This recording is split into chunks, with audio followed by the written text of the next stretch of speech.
Good morning and welcome to Order Up, the Final Order Cutoff show.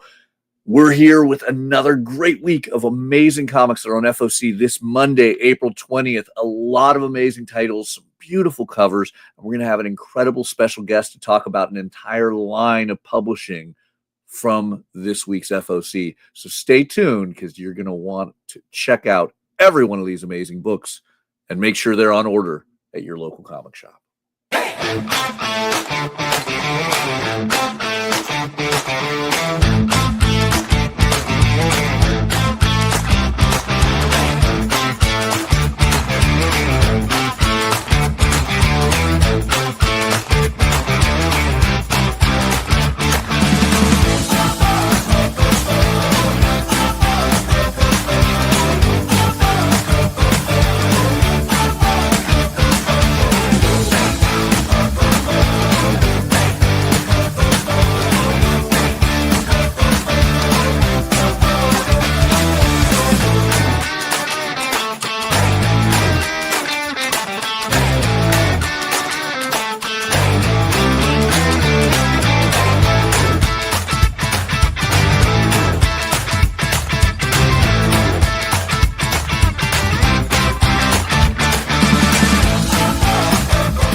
Hi everyone, I'm Mathias Lewis, and I'm here to talk to you about FOC, or Final Order Cutoff. It is the last chance that we, the comic retailers, have to finalize our orders for comics releasing roughly 3 to 6 weeks out from the Mondays we finalize our orders. We deal with this every Monday, but this is important to you, the consumer, because it is the perfect time to reach out to your local comic shop if you want any specific or guaranteed items. If you want the Jim Lee or Dan Mora covers of Justice League Unlimited, reach out to your local comic shop and let us know. If you want the new issue of Lilo and Stitch, this is the perfect time to tell us. Because as long as you can get us the orders before Monday at 6 p.m. Pacific Standard Time, that will give your local comic shop retailer enough time to finalize that order, adding in whatever it is you want, so they can guarantee when it releases, we have a copy set aside waiting for you.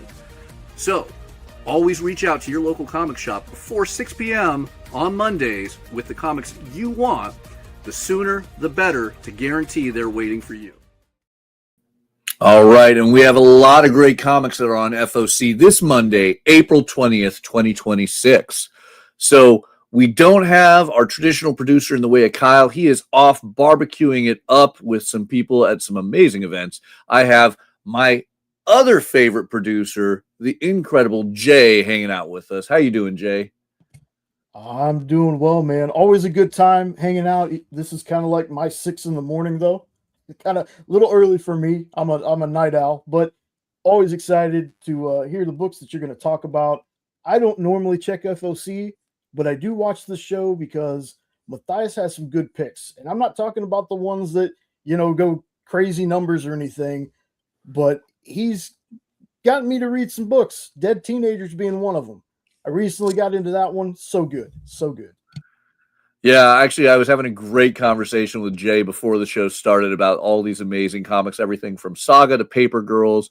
And one of the things I love about this show, well, we have gained a reputation of calling out a lot of the books that have skyrocketed on the aftermarket.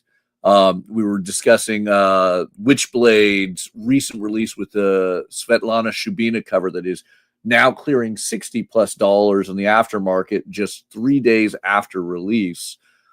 It's still one of those fun things that we're here to talk about amazing storytelling. And in that, we'll have a guest later today that will be talking about a brand new book that I am absolutely in love with. If you guys are fans of the Extraction series of films from the Russo brothers, you are going to absolutely need to pre-order. But to talk about all this, we need to talk about how you can find out what is available for pre-order every Monday before everything finalizes. And there are 2 key websites that I want to show off that will give you access to everything that your local comic shop can order for you. So if you're a fan of Marvel, IDW, Dark Horse, Distillery, Ignition, Boom Studios, Kodansha, Square Enix, etc., you're going to want to check out prhcomics.com. PRH Comics is the home of Penguin Random House, one of the biggest comic distributors and book distributors in the world. And on their website, they know what's up. Right there on the homepage, one of the first things is FOC. Clicking this date right there will get you to this section with all of the books on FOC this Monday, April 20th.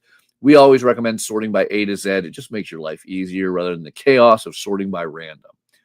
Now, we get that some of you might be saying, I'm more a fan of DC, of Oni, Dynamite, Image Comics, and I don't see them on Penguin Random House. That's because the main distributor for the United States on that is going to be Lunar Distribution, and it is also the best website to see those publishers on FOC. So if you would like to take a look at those books, you're going to want to go to lunardistribution.com. You'll see this wonderful website right here. Scroll on down a little bit to upcoming FOC and make sure you're right on the right date, April 20th. And you can see all of the incredible offerings that Lunar has with DC, Oni, Image, Dynamite, and more. So between these two websites, you can see everything. We're here to talk about some of the big highlights, spotlights, and more of what's on FOC this week. And I think, as always, I don't know why I ever make it seem like there's going to be an option. We're going to start over at Penguin Random House with some of the great books they have. Jay, you down to join me on this? Talk some awesome books? Absolutely. Let's go. All right. Now, right off the bat, if you're a fan of Alice in Wonderland, I have to emphasize Alice's Guide to Wonderland. It's the Disney's Alice, not just the simple Alice Liddell of Lewis Carroll fame. But this is going to be a fun little Random House hardcover that will give everyone a little bit more guidance through Disney's Tale of Wonderland and give us a peek through the looking glass. But if you're a Marvel fan, we got to dive into the fact that we have already finalized the orders for the remainder of Death Spiral, that big crossover event of Spider-Man, Venom, and Carnage.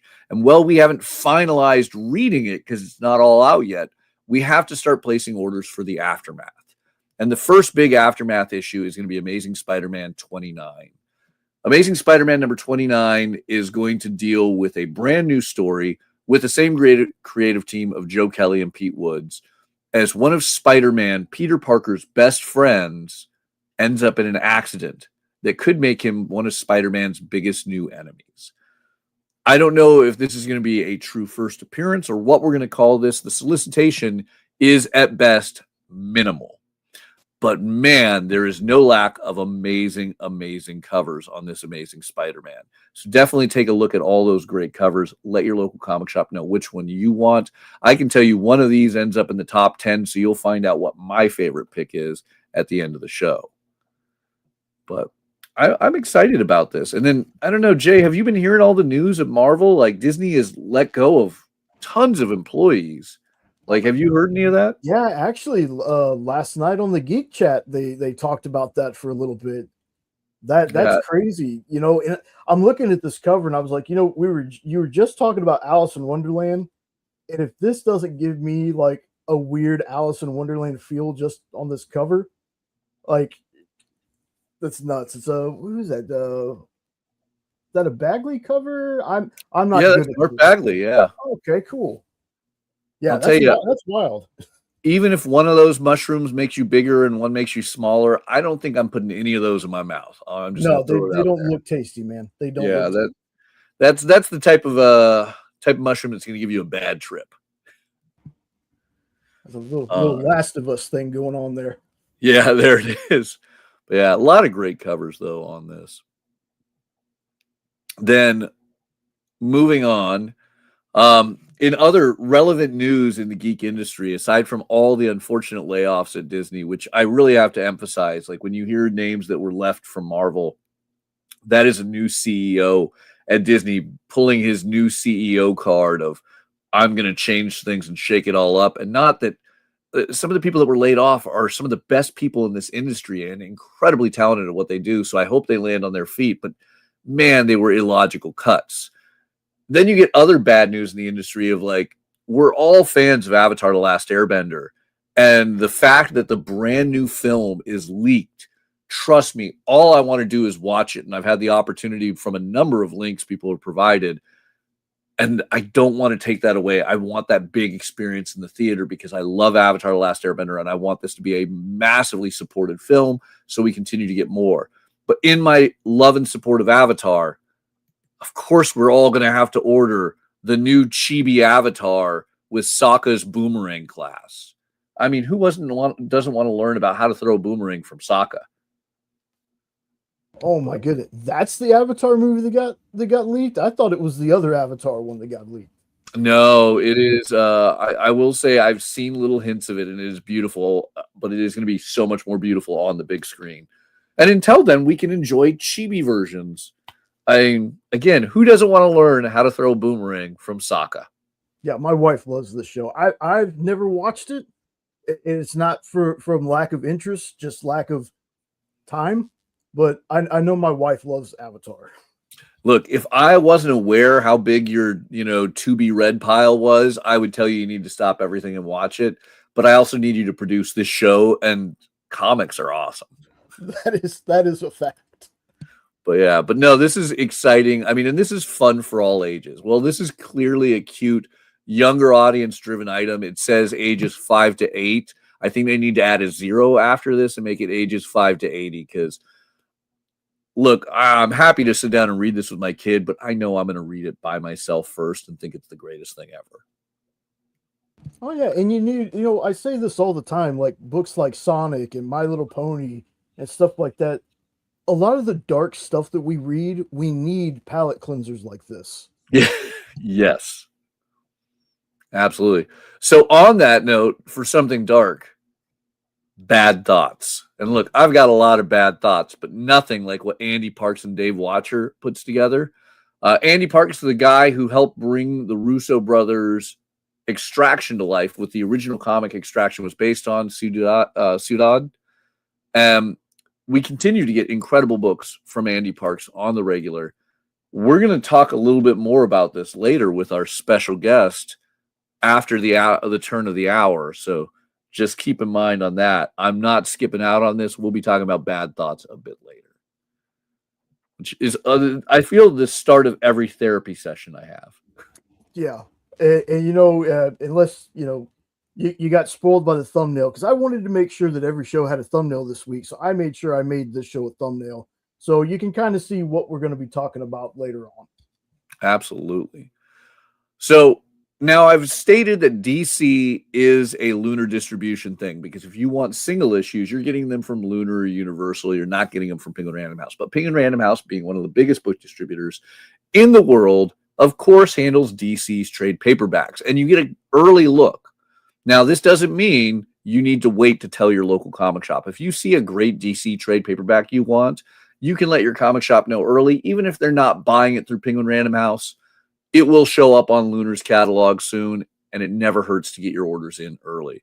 But the thing I'm excited to point out right here is Batman Hush 2 having its hardcover on FOC soon. Because you know what that means? I had to look it up. Next week, the final issue of Batman Hush 2 Part 1, which is Batman 163, finally goes to FOC. It doesn't come out until June, and the hardcover here, as you see, doesn't come out until September. But we might finally get the end to the first part of Jeff Loeb and Jim Lee's epic return to Hush. So it's exciting. Another really great one. Anybody who has ever been a fan of cats or owns a cat will need to know a cat is a cat in any life. A fun new manga from Square Enix. And look, cat manga has been the theme lately. Everyone loves cats. I'm not even a cat person. I hate to say it that way. I have 3 dogs, but everyone loves cats. And this is just the epitome of manga piled up. It is an isekai tale of cats. A cat entering into another life in another world as a cat. Fun, easy to sell, great for all ages. A cat is a cat in any life. That is manga at its best.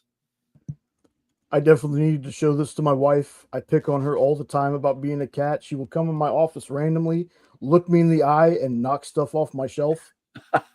So yeah, I need to tell her about that one. Yeah. But if you like your cat a little bit more anthropomorphized into a human form, Chainsmoker Cat Volume 3 also on there. And that's not even the end of cat manga on FOC this Monday. But if you want something really different, this one caught my eye. Dark Horse has a new comic miniseries coming out called Did You Hear About Mimi Green? And I can honestly say prior to yesterday, I didn't hear about Mimi Green. But this is 100% on my radar now. Connor Goldsmith and Josh Cornelian have a awesome looking new book on their hands here, as it talks about a influencer who is caught having said some inappropriate things in her past on social media. So, to escape the drama and possible fear of cancel culture, she goes to a what is the exact term on this? Or a mental health facility.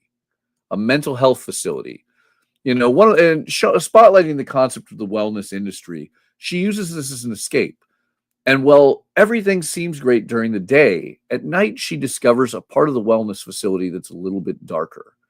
And there she begins to be tortured by these people. And the only person that can potentially rescue her is her secret lover that she has kept under the radar because she is a gay bartender, and the influencer lifestyle didn't want to look and spotlight that.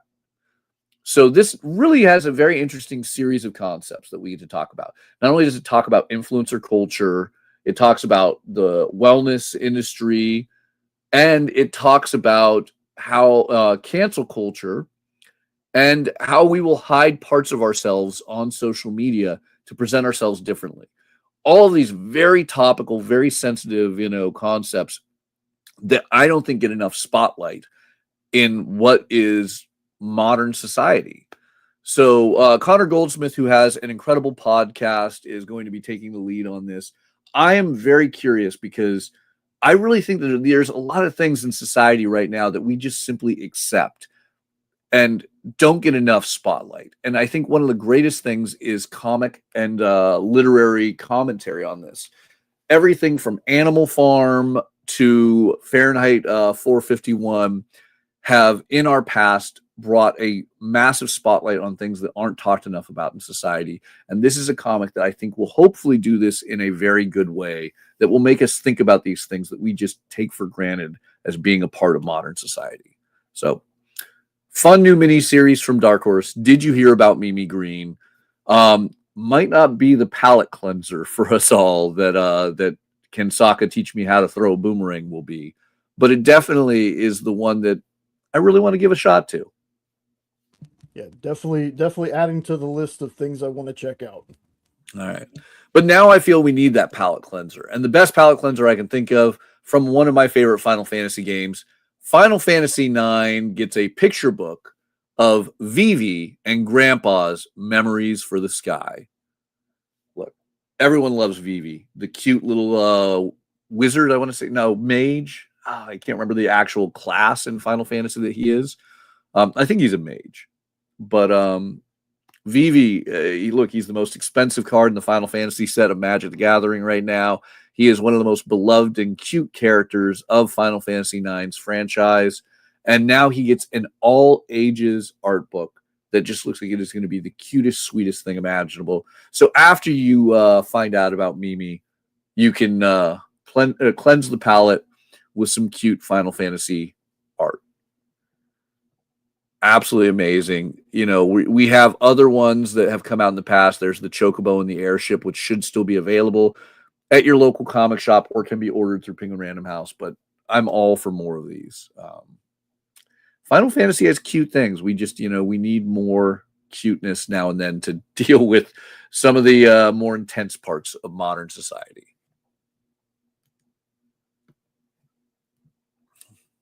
And this is just going to go back and forth so hard this week. I just really want to point out. Now, after that light and beautiful one, let's go to darkness again with Gladiator Battle Life, a new manga from Rarutori and Atsushi Sugiyama. This is your classic Roman gladiatorial battle concept. However, it's got a twist. When you're a noble in a world and society of that, you have it all. This noble gives it all up to become the villain of the gladiatorial arenas, where he gets to dictate how his life unfolds, being the most hated person who bows to no one, who fights against the jeers and cheers of the audience and slaughters his way through the arena. This brand new manga series, I think, fulfills our lack of berserker that we're currently getting with a bloody new swords drawn hardcore manga series. Comes out from Seven Seas this June. And I mean, that's the thing. I'm lacking a good berserker style manga. I think this will be the filler.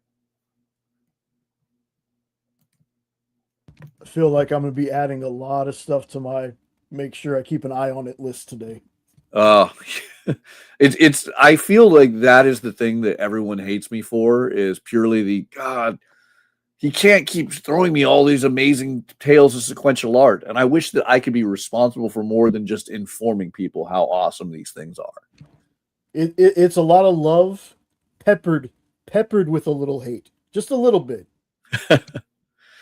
And for those of you guys who are getting ready for the upcoming new House of Slaughter story that aren't caught up, you're enjoying Something Is Killing Children and you're not getting enough from Tinian, I want to point out House of Slaughter has its second big hardcover in both traditional and slipcase form. If you guys are loving all of that and you need more before the House of Slaughter and Something Is Killing the Children hits the big screen, hits TV, that is a great and affordable way to get an awesome collectible.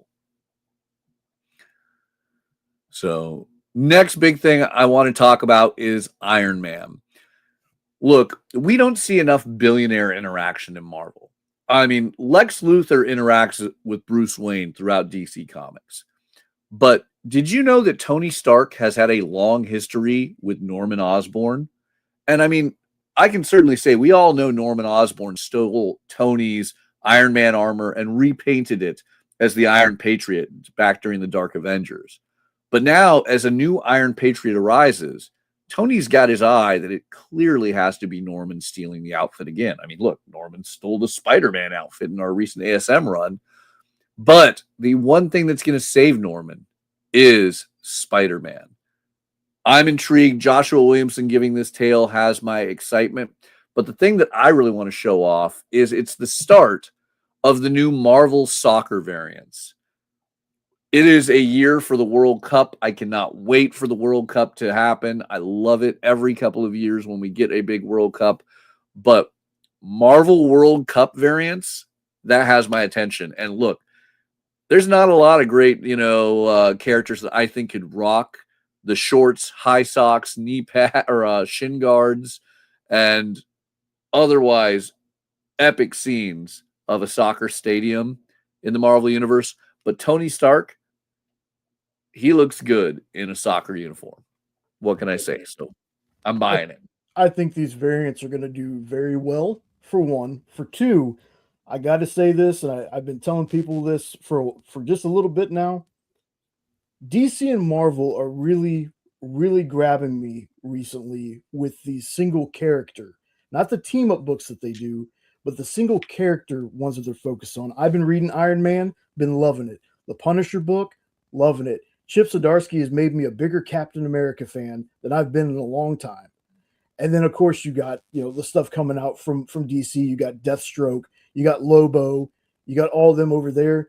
These single character focused stories where they sprinkle in, of course, other people from their universes have just been phenomenal. I'm having so much fun. This Iron Man feels like a mix between RDJ, of course, because that's who I see and hear voice wise, but also the cartoon.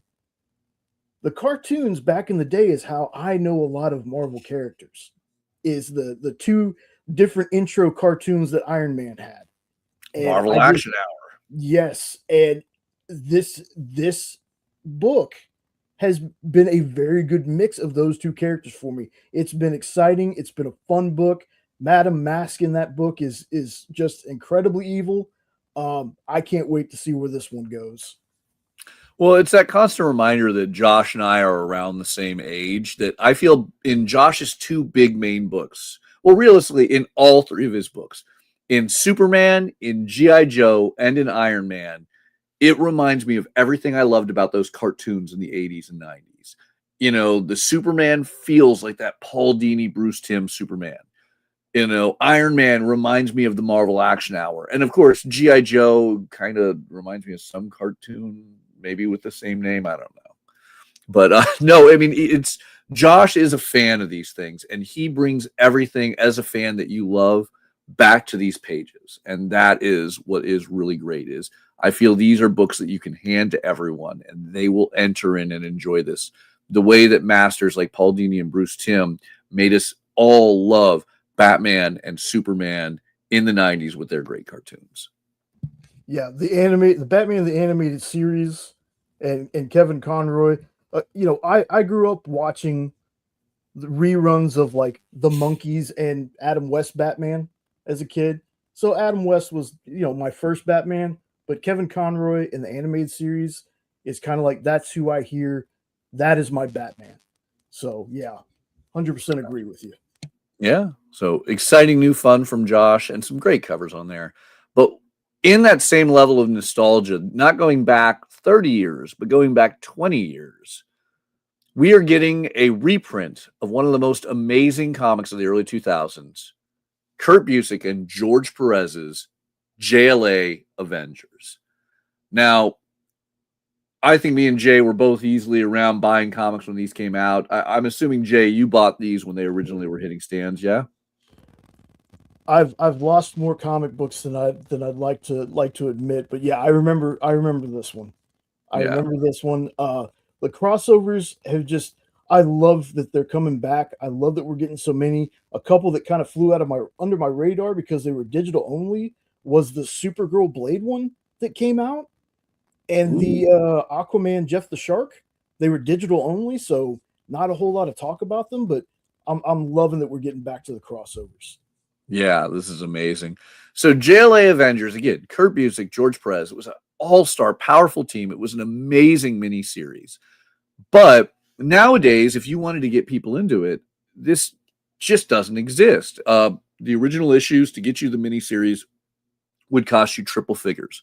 And when George Perez was at his end of days, unfortunately, they printed a trade paperback in a very, very limited quantity. And it goes for triple figures as well. Not everyone had access. It depended on your store as to how you even got it, but they didn't have enough copies for everyone to get. Now that DC and Marvel have a good relationship again, we're having these big crossovers from Deadpool, Batman, and Batman, Deadpool to Spider-Man, Superman, and Superman, Spider-Man. We're finally getting facsimiles of JLA Avengers. We got the 1990s crossover in a big omnibus form. I found out it is still in print, so your store still can actually reorder it again if you ask them through PRH. But now we're finally getting JLA Avengers, and it looks like we're going to get the entire miniseries reprinted in facsimile form. Not only will you be able to get it in the traditional George Perez covers, you'll be able to get it in foil covers, you'll be able to get blanks, and there will be new art with number 1 getting Ryan Stegman. It doesn't look I see an issue number 2, but yes, there we go. Marvel will be publishing issues 1 and 3, so you'll get those through Penguin Random House. DC will be publishing issues 2 and 4. You'll be able to get those through Lunar. So continue to watch our show over the next few months, and you'll see the opportunity to order more of these.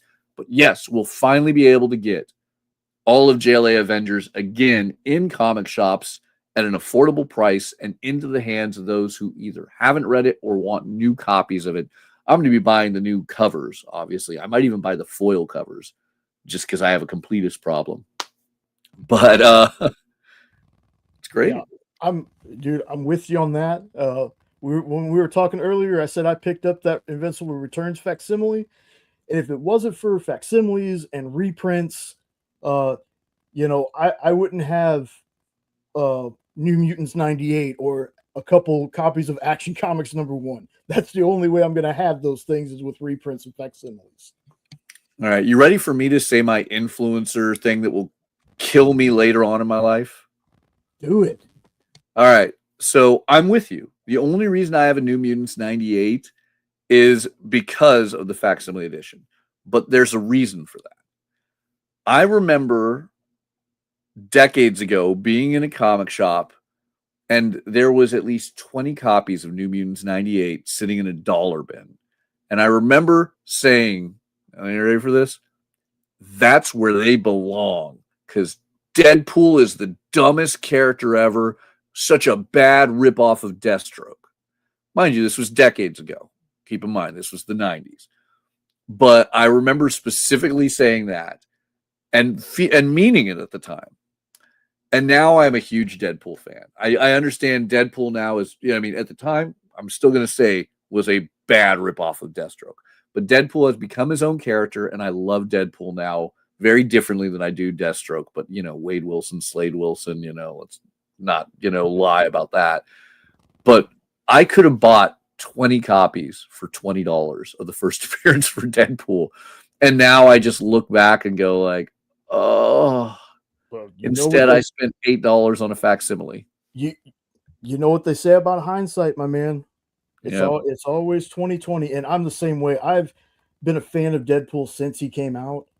And usually when people who aren't really big fans of Deadpool, I show them the Brian Posehn, Jerry Duggan run.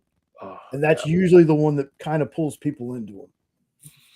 You know what it was for me? I mean, not to belittle Joe Kelly or Fabian's incredible runs on Deadpool, but it was Gail Simone's Deadpool run that was the one that pulled me wholeheartedly into the character. That's a good one too. Yeah. All right. So here is a fun one I had the honor of already reading earlier this week. But I was given an advance copy of the new Mighty Morphin Power Rangers. If I'm going to be honest, I'm going to get yelled at. Greg's going to be in the comments and be like, what the heck? I'm a Power Rangers fan. I grew up as a Power Rangers fan. I love them. And my interest in modern day wanes and flows. I was really excited when we relaunched Power Rangers at Boom Studios, and I faded away. And then Daken came in, or Draken. God, Daken is Wolverine's son. Draken, the alternate evil Green Ranger from another dimension, came in, and we got the Shattered Grid, and I fell in love, and I was all in. And then I faded out, and I faded in and out countless times. So I got this new PDF, and I'm like, oh, great, we're relaunching Power Rangers. Ugh. I don't know. I mean, I'm enjoying Power Rangers Prime a lot because I love Rita Repulsa as the Green Ranger. I don't know if a relaunch is what I want. This is not a relaunch. This takes place 10 years later. Our Power Rangers are no longer teenagers in Angel Grove. They're adults spread across the world. And they get pulled right back in to being Power Rangers when a new Rita steps in to be a threat to the world. And it has my attention. And you'll notice these covers don't have a Green Ranger on them. That's odd. It's not because there's a lack of Green Ranger in the comic. You are going to want to grab this. I will tell you, this new Power Rangers is going to be one of those moments that if you are like me, where you wane in and out of your love of Power Rangers comics, this will be the one to suck you back in.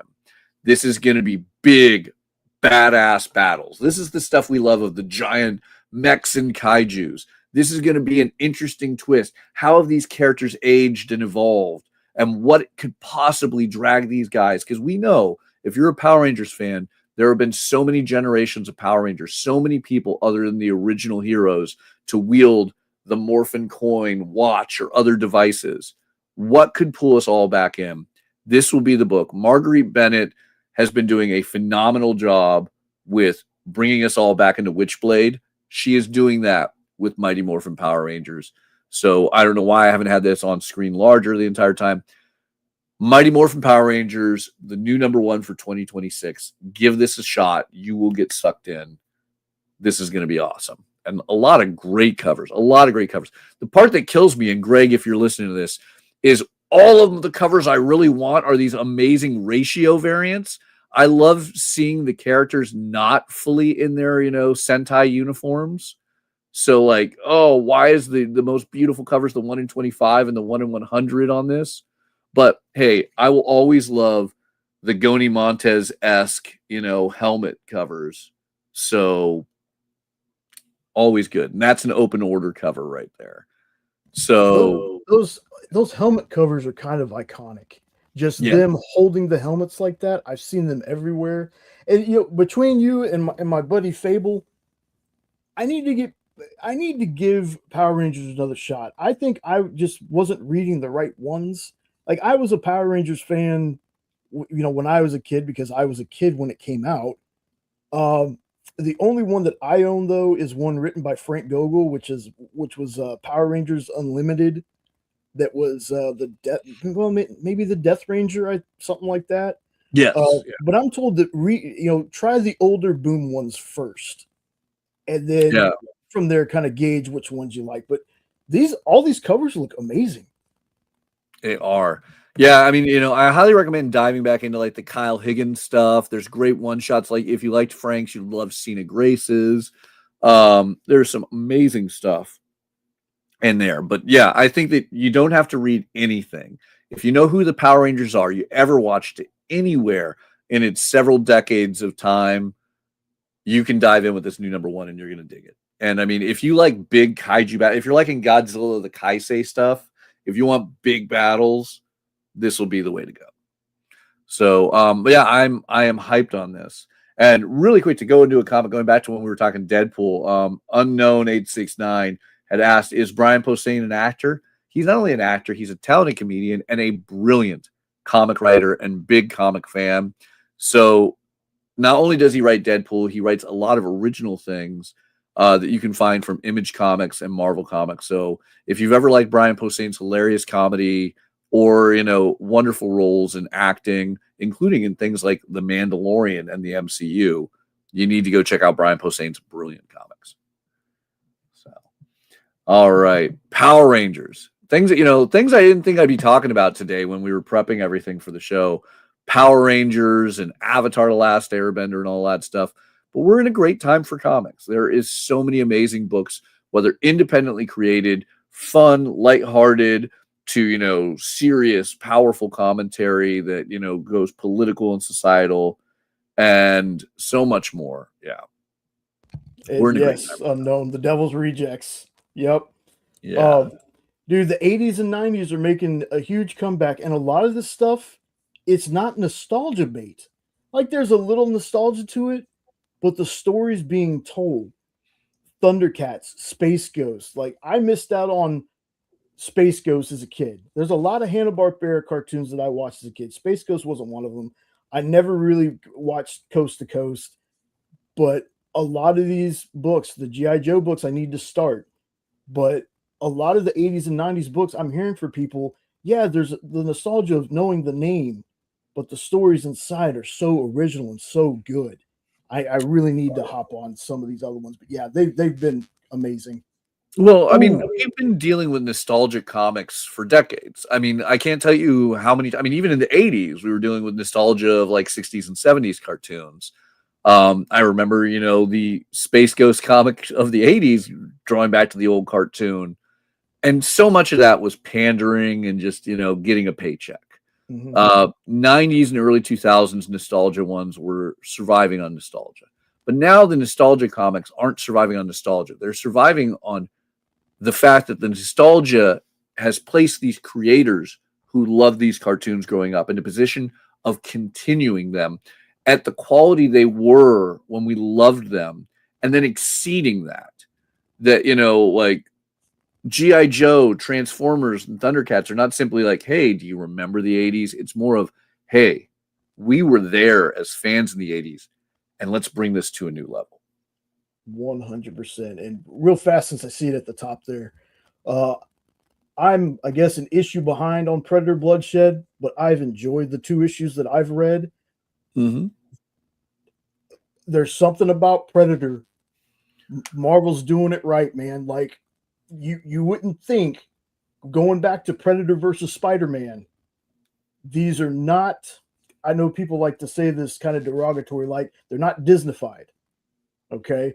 These books are pretty pretty hardcore. So if you haven't checked out Predator Bloodshed and you're a fan of the Predator comics, that's definitely one to check out. Absolutely. And that is one of those ones where I get to take a moment and talk about FOC on this. So you'll see that often with Penguin Random House, that now and then it's not that that Jay is behind. Issue 3 of Bloodshed hasn't come out yet. One of the things with Penguin Random House being such a big distributor, I feel even a lot of comic retailers don't know this, but I want to make sure everyone is aware of it. Penguin Random House requires the books arrive earlier than other distributors like Diamond, Lunar, and Universal did or do. And as such, to make sure that they can get the books to print and arrive at the distributor to get to you guys in time, that means that often, particularly at Penguin Random House, you will see books have to go to final order cutoff before the previous issue has released. And this is just to make sure there is that flow, that print runs are right, that publishers are not overprinting, or bigger fear, underprinting these books. So you will often see that on PRH FOCs, that these books FOC a little bit earlier than they do from other publishers and other distributors. So if you've ever wondered why that is the reason why Penguin Random House needs the books roughly 2 weeks earlier than Lunar, Universal, or in the past Diamond did. So that is a thing. But, it's a reminder, and we'll do a show at some point. I'm going to bring in some big people like Brian Hibbs and others that led to the big reason why Final Order Cutoff exists. Because there is constantly that belief that FOC is for us. It wasn't made for us, but we are able to take advantage of it to make sure you guys get the books you want. And that is what a show like ours is here to exist on, is changing the reason of FOC so we can take advantage of it. But the reality is Final Order Cutoff was designed so that we could get all of the information and the publishers and distributors could get proper orders placed before they go to print to make sure that stores and print runs are set right with distribution level. So we can always talk about more on that. Like, that'll be a special episode at some point. But always the reason, pay attention to FOC. Get your orders in so you're not missing out. So you can make sure the print run is set with you in mind. That's right. Right. Real quick before we go on to the next one, I saw the Punisher book that I was talking about. I know Punisher, y'all. I read the Red Band Punisher one, was excellent. Best use of Tombstone I think I've ever seen in a comic. This one kind of continues off of that story, and hey, that's kind of a good problem to have there, Unknown.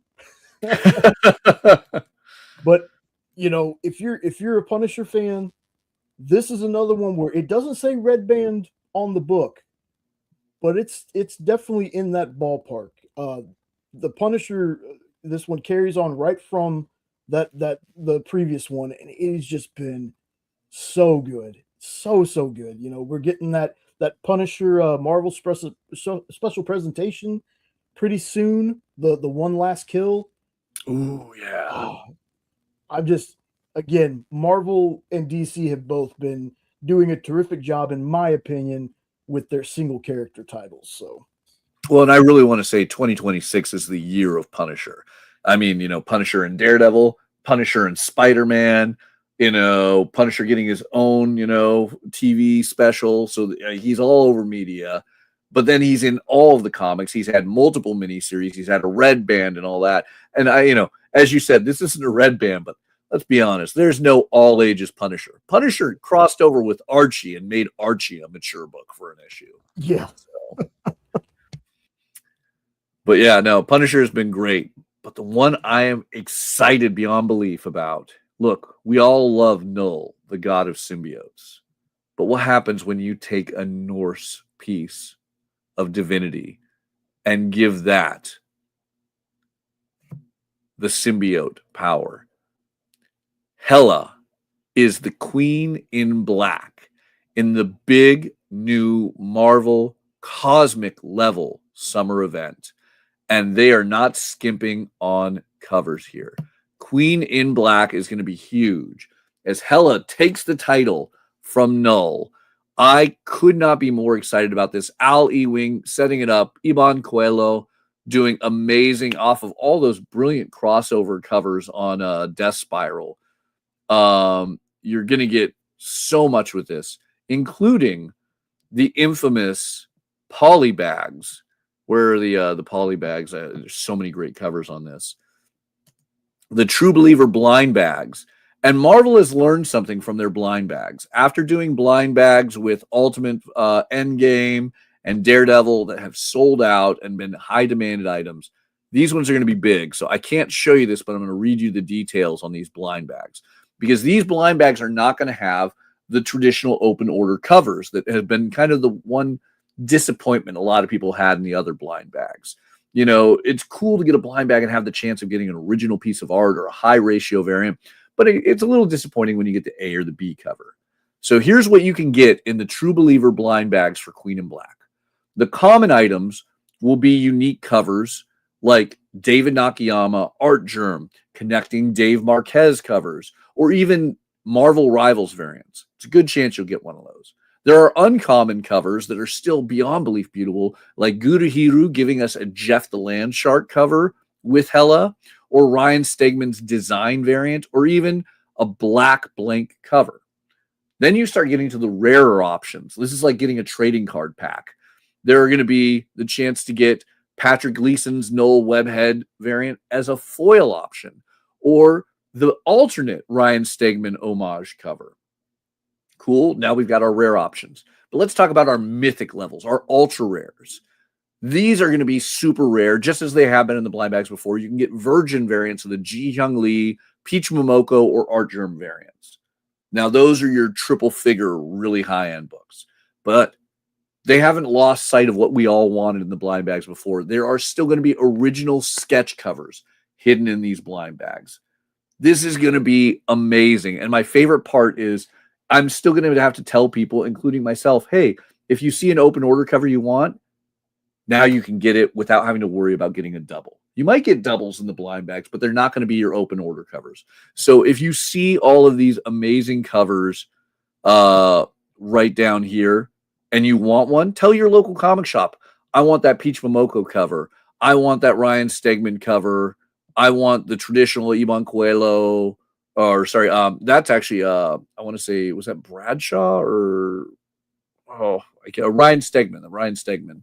You know, order those if you want them. Let your local comic shop know. I know I'm going to be ordering way too many covers on this, but then I'm going to order 1.5 million blind bags.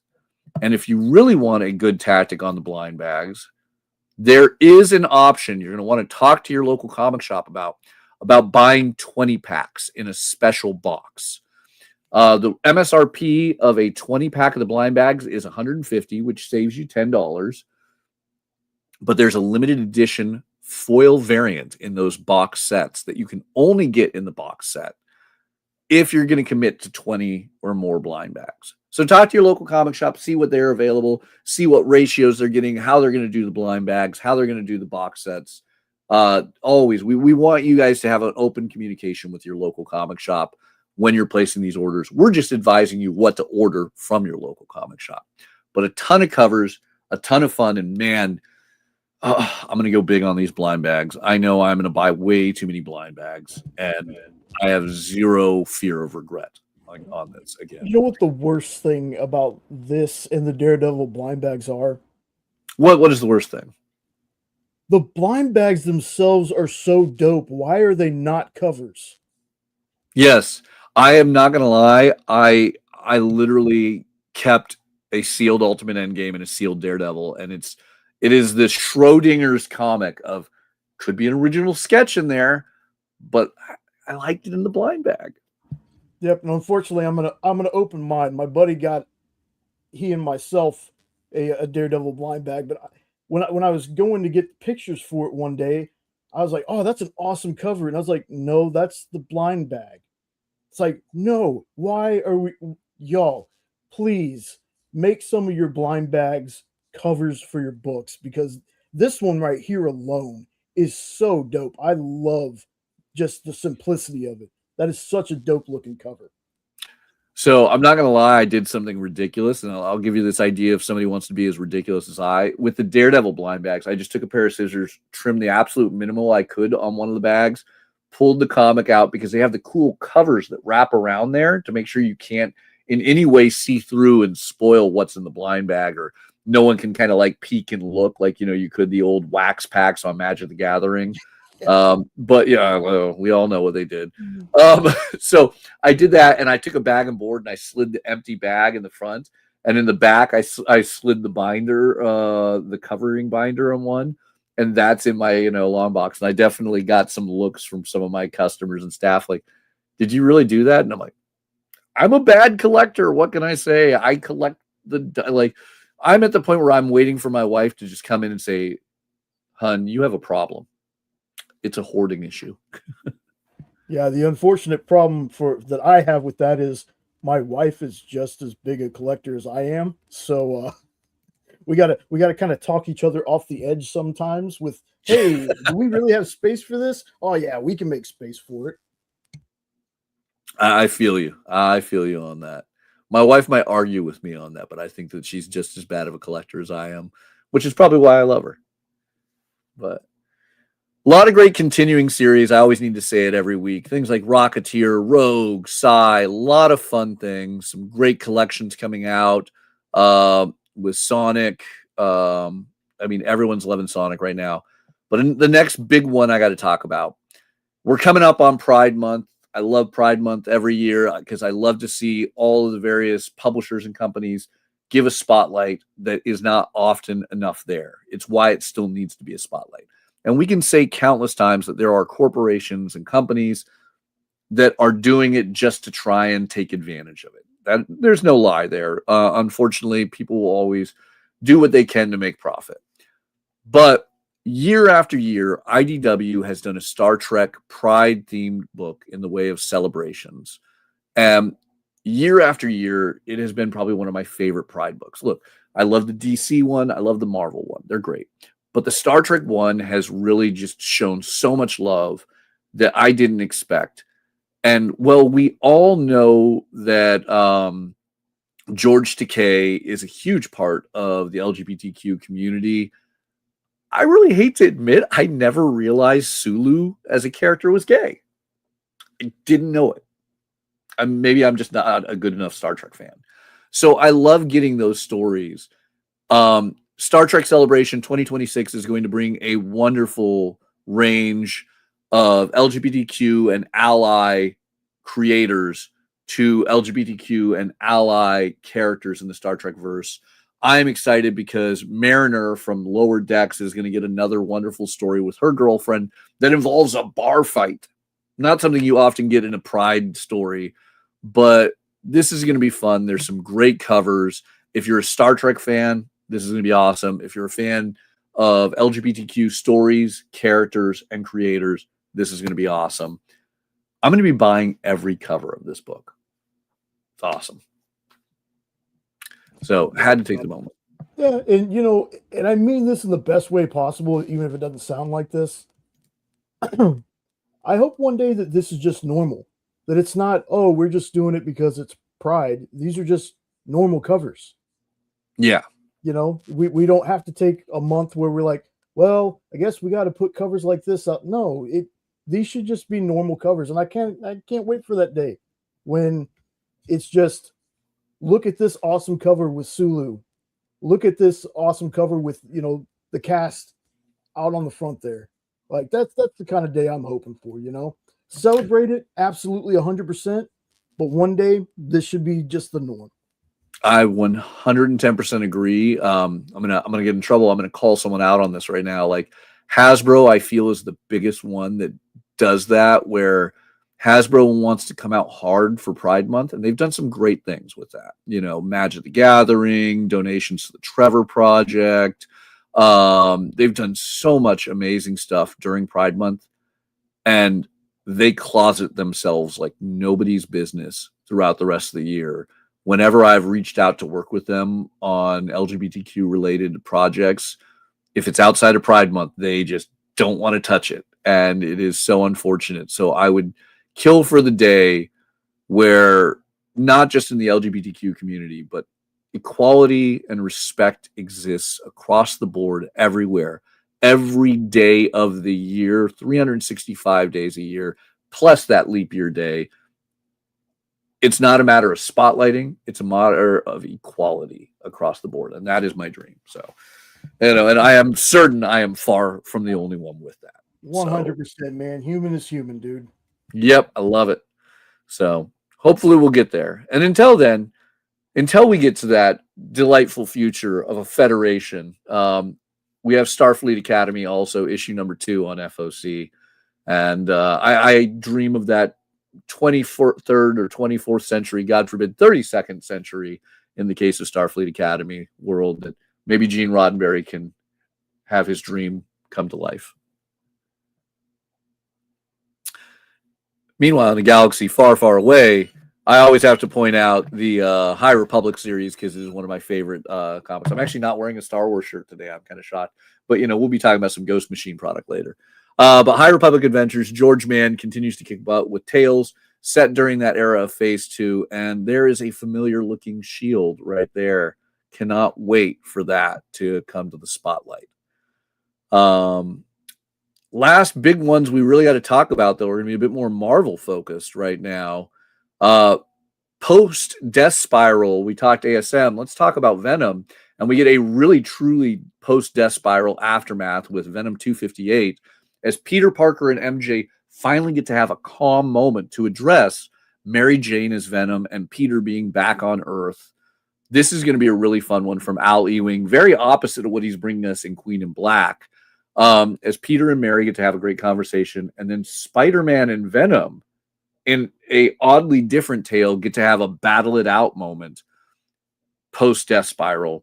And this will be a big world shaker for MJ Venom, or Venom J, as people have been calling it now, that could lead into issue 259's big new costume debut for Venom J. I don't think I can say Venom J again. Like that. I love typing it out. Can't say it out loud. Doesn't work the same. Yeah, I got you. This right here is giving me big Batman Catwoman feels. Yeah. Just because, it's the two lovers fighting each other. Like, it's great. That's great. Yeah. I mean, if you haven't been reading Death Spiral, there is a possibility for Peter and MJ again.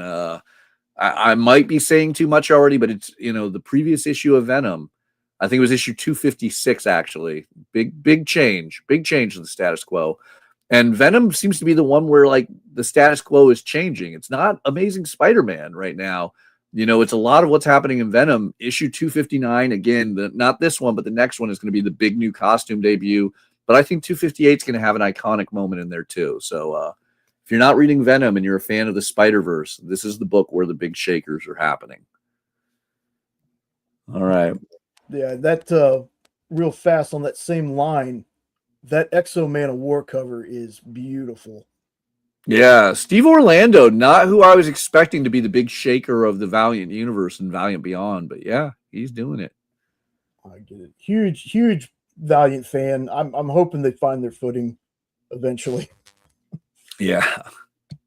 So the last big one I want to talk about at Penguin Random House is the last part of a miniseries, but not the last part of a story. Wolverine, Weapons of Armageddon, wraps up with issue number 4. Chip Zdarsky giving us a massive tale that has Captain America and Wolverine and Nuke battling it all out. And this is not going to be the end of this storyline. It is the end of this miniseries, but it will lead directly into Avengers Armageddon, the other big Marvel event. They're going to have the Queen in Black and Avengers Armageddon. This is going to be a huge one. And I can tell you, I'm already getting a ton of pre-orders for Avengers Armageddon at my shop. I'm sure a lot of other retailers are, because of the announcements that they're going to have exclusive Magic the Gathering cards in the comic for that. But if you want to have context, you don't just want that Magic the Gathering card, you want context on the big new event, you need to be reading Wolverine Weapons of Armageddon. Hopefully your shop still has copies or you've already been picking them up. But this is going to be a big conclusion to a big event, and it will lead directly in to Avengers Armageddon. So this is a big one. This will be a cliffhanger style ending. This is, as they said, you can't miss this issue. And for once, I want to say this is not Marvel hyperbole. This is something you're going to want. So big deal one there. I'll read anything that Chip Zdarsky's on, man. Like I said, Cap. It's not like I dislike Captain America comics, but Cap has always been like the guy who shows up. Him writing Cap has just made me a much bigger Captain America fan. So seeing him writing Wolverine, I definitely want to check this out. I'll tell you, I mean, he makes it not only Captain America, he makes it Captain North America, as the Canadian writer is kicking butt with United States' greatest weapon and hero. All right, so that's my big PRH rundown. I think it's time we switch over to Lunar, and then hopefully our guest will be joining us shortly to bring us back to PRH for some fun ignition of telling tales. But I'll remind everyone, if you want the rest of this, you want to go to lunardistribution.com, scroll on down a little bit to the upcoming FOC, and we're going to start it off right off the bat. I'm not even going to give it any pause. Absolute Batman 20. Whoa, did you guys all read Absolute Batman 19 this week? If you haven't, I'm not going to spoil it, but there were some big moments in the Absolute universe there, some huge first appearances, and one I can't avoid spoiling is all over the covers of Absolute Batman 20. It is Robin, or maybe not Robin, but Robins. As you can see, you're going to want to order very selectly what cover you get of Absolute Batman number 20, as the Robins are introduced, and there's a cover for every Robin. Dick Grayson Robin on cover D by Kyo-Young Yeom. Nick Robles gets our Jason Todd Robin. We get Javier Rodriguez bringing us Tim Drake Robin. I love that Tim Drake Robin is kind of a very youthful one. We have Stephanie Brown Robin by the incredible Ricky Agawa. And we have Duke Thompson Robin by Janoi Lindsay. These are awesome. There's a Robin for everyone. I've got to get the set. I need all of the Robins. I mean, is there a Robin preference coming from you on this, Jay? No, this NASCAR team of Robins, they all look great. I'm not a Jason Todd hater. I know that Jason got a lot of hate, but you know what? Without Jason Todd, we wouldn't have Red Hood. So Yeah. I think that's a good little trade-off. If you didn't like Jason Todd Robin, at least we got Red Hood out of that. Yeah, I mean, so many great covers on this. I'm excited, and I mean, every issue Snyder is knocking this out of the park. 100%. And just so you know, I believe our special guest is in the green room here.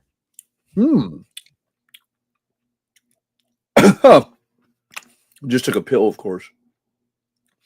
Well, sorry, I'm just having all these bad thoughts right now. And there's only one person who can cheer me up when I have all these bad thoughts. Someone who would tell you about his bad thoughts. Let's bring over one of my favorite people from Ignition, the incredible Daniel Crary. Well, I'm certainly glad to rank among your favorite people at Ignition. How you doing? I'm doing all right. No. I want to put this out. There's a lot of incredible people at Ignition. I was going to say, lot of phenomenal. Look at who we're up against, right? Brees, but Philip Sablik, like the list goes on. Yeah. But I'm going to get in trouble because this is the theme of today's show: is me saying things that I can't unsay. Dan is my favorite person at Ignition.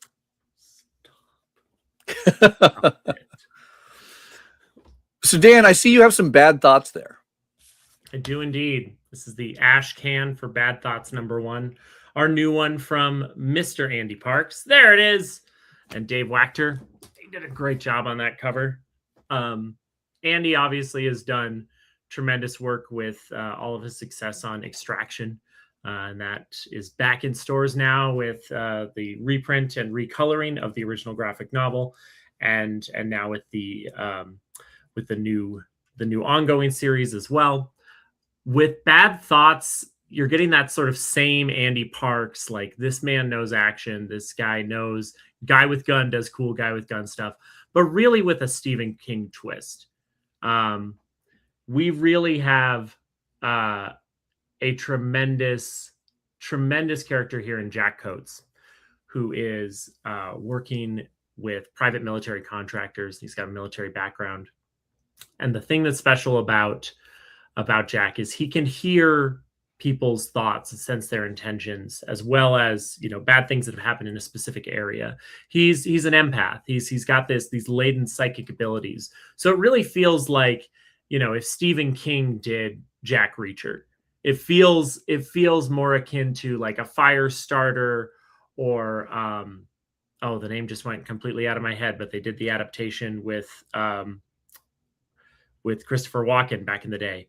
It's not Dark. You know, they've had multiple actors play this character, and I cannot. I know that one's gonna drive me crazy. But regardless, a supernatural twist and a take here where the burden of trying to be a good man, a soldier, a husband, a decent person, when you can hear every terrible thing that people are thinking and the bad things that they are about to do or have already done. So Jack uses these dampeners, not unlike little headphones that he puts in to try and cancel out the noise when he's in public as much as he can.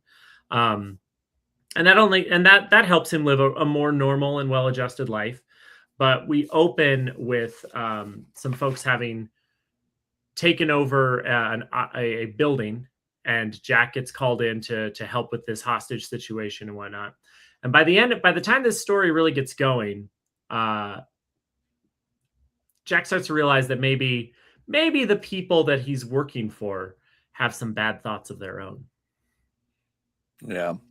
I mean, I got to say, like, I've had two intros to this, you know, wonderfully. I had when the ash cans came out, because Ignition Press does those amazing ash cans, as Daniel was holding up earlier. My staff were all sitting around reading it. And I remember one of my staff members very much just loudly giving her commentary as she was reading it. Just like, oh, whoa. Oh, I love this. Oh, wow. And I'm like, okay, all right. I made the mistake of letting the staff read this before I did. I need to read it. But then reading through it, it is just so phenomenal, because before we even get to the opener you gave, in the preview pages we have here, our protagonist is out to dinner, and he's hearing the bad thoughts, not of people he has to fight, but of just regular restaurant goers. And you realize that not everyone has the nicest thoughts. And it is really great seeing how our hero has to deal with that. And when you say this is like a supernatural thing, like, you know, this isn't, he's fighting big, you know, monsters and aliens or ghosts or werewolves. You know, this feels like a world we truly do live in, with the haunting reality that the world we live in can be a dark place. And it's awesome to have a hero like this. And to get the confirmation that someone is like the man that he's beating up here in this, that man has a history of partner and spousal abuse, and he is having thoughts about how he's going to beat up his next partner. And Jack is not going to let that fly. So he promptly takes care of the situation and sets it up so that he will not be doing that again. Little spoiler, he breaks the guy's finger, right? And he has a line that I think sets him up pretty well as a character in that sort of, you know, Tyler Rake, Jack Reacher like vibe, when he's afterwards, he says, if you do anything, I'm going to come to exactly where you live, because I just pulled out your ID, and you won't have enough fingers for what I'm going to do to you. Oh, yeah, that was a brilliant line. Yep, right Andy there. really knocked that out. Andy is having so much fun with bad thoughts. Like, this book is, I think, exactly just enough of a twist on, you know, an unstoppable military guy doing cool shit, where, because he's an empath, like, it really gets into the psychology of people who are committing terrible acts, or the people who are held hostage by these people. I think as readers get to spend more time with Jack and really understand what a gift and what an unbelievable burden this is, I think they're gonna grow to love Jack just as much as we all have here at Ignition. Yeah, no, it is amazing. But you mentioned, I mean, now don't get me wrong, I am super excited for Bad Thoughts. I think everyone needs to be adding to the SIR pool if they like any type of things that we've described there. but fitting in a similar vein of people who will enjoy Bad Thoughts if you haven't already picked it up. Andy's got another book out that just dropped a few weeks ago, right? Yes. Tyler Rake, an Extraction story. That is his return to the character that he co-created with the Russo brothers. So Extraction, the film franchise, which just announced its third entry. We have a spin-off series, Mercenaries, coming later. And then there's a Korean film happening as well that's being shot. It's truly become one of the crown jewels for Netflix. It's something that people really pay attention to. And it all started with a little comic book series at Oni Press about 15 years ago called Ciudad. And once that got adapted into Extraction, it's just been a real wild ride for Andy as a creator. And we have been lucky enough to reissue. I think I have, well, where did I set my copy? I was just reading it the other day. Oh, here we go. You know, I love that you reissued it with the title Extraction. Yeah, you know, it's, and, you know, from an editorial, like Business Insider sort of marketing speak, the new series that they're doing is called Mercenaries, an Extraction story. So we decided, you know, for Tyler Rake or anything else that we do, we need to make it feel like that, and feel like if you are familiar with the franchise, you can find something recognizable in your local shop. The other thing we did, besides the gorgeous new cover and the new logo treatment and great design, like always, from our incredible head of design, Scott, but this book is available in color now. This was originally all black and white. And so we colored the entire thing and kind of went with a similar palette to the films. So it has that sort of muted amber quality that you're used to if you're a fan of the film franchise. Since it was black and white, it was kind of a blank canvas for us to work with there. And the color work on this has just been absolutely fabulous to come in. And the new design pages really covering the city and everything. This is out and available now. And I think anybody who's enjoyed Extraction is going to love this. Anybody who just wants a compelling, tight story about trying to save one person in one city and get them the hell out of there. It's find a person, get them out. Truly is Extraction. And everything that can go wrong along the way and everything that you're going to face from drug cartels and foreign operatives and all that. It's heart-pounding to say the least. There's a reason that a media empire kind of built out of that one original story. And now with Tyler Rake, an Extraction story, which the #1 just came out a couple weeks ago, that is telling a story from earlier in Tyler's life, not a true origin, you know, of like, oh, this is everything that happened, but another adventure from before the events of Extraction, before the events of that first film, where Tyler's kind of fed up and a little washed up, and he's gotten out of the game, but then he gets pulled back in. And it's the same character that was made famous by Chris Hemsworth. So you are watching the same character canonically. And because of Ignition's relationship to the Extraction franchise, we get to kind of know where things are going a little bit and kind of understand, you know, when I hear stories from folks who work in Marvel Comics and how, you know, vast and, you know, far out the plans are with the films and the TV, and then they've got the comics and trying to make all that work together. Like that sounds crazy. We got this one story where we go, oh, that happens, and then that happens, and then that happens. That's so cool. So having that close relationship with the producing team over there and with the Russo brothers, and being able to continue to expand the world of Extraction here with a new offering and the reissue, it's exciting. It's an exciting time. So this is my favorite part right here. Everyone that curses me ever of like, oh, Mathias, you make me spend so much money adding things to my FOC order.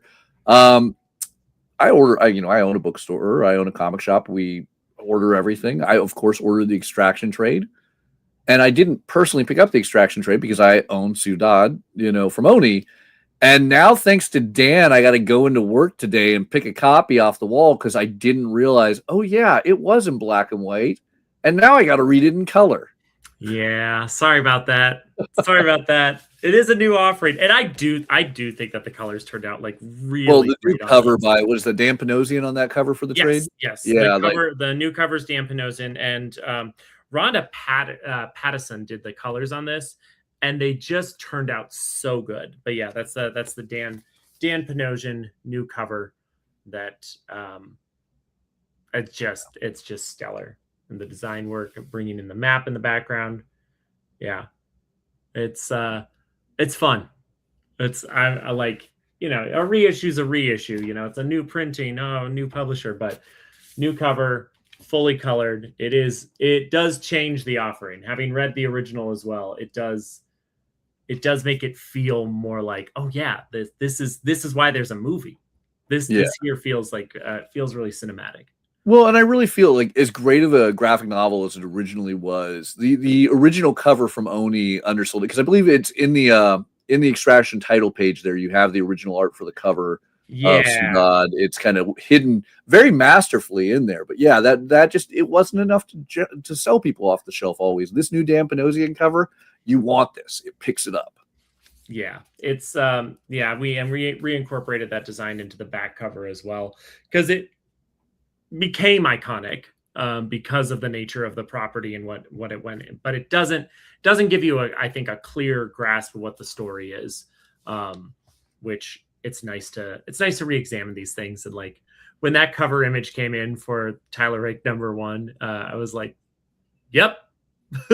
Yeah, I think the only note I gave was like, make sure the bullet casings read against the yellow. That's it. Yeah. It was like, because that's it. That's the guy. He's doing the thing. And it's really fun to get to see the cover art come in at the various different stages, and especially on a #1A cover.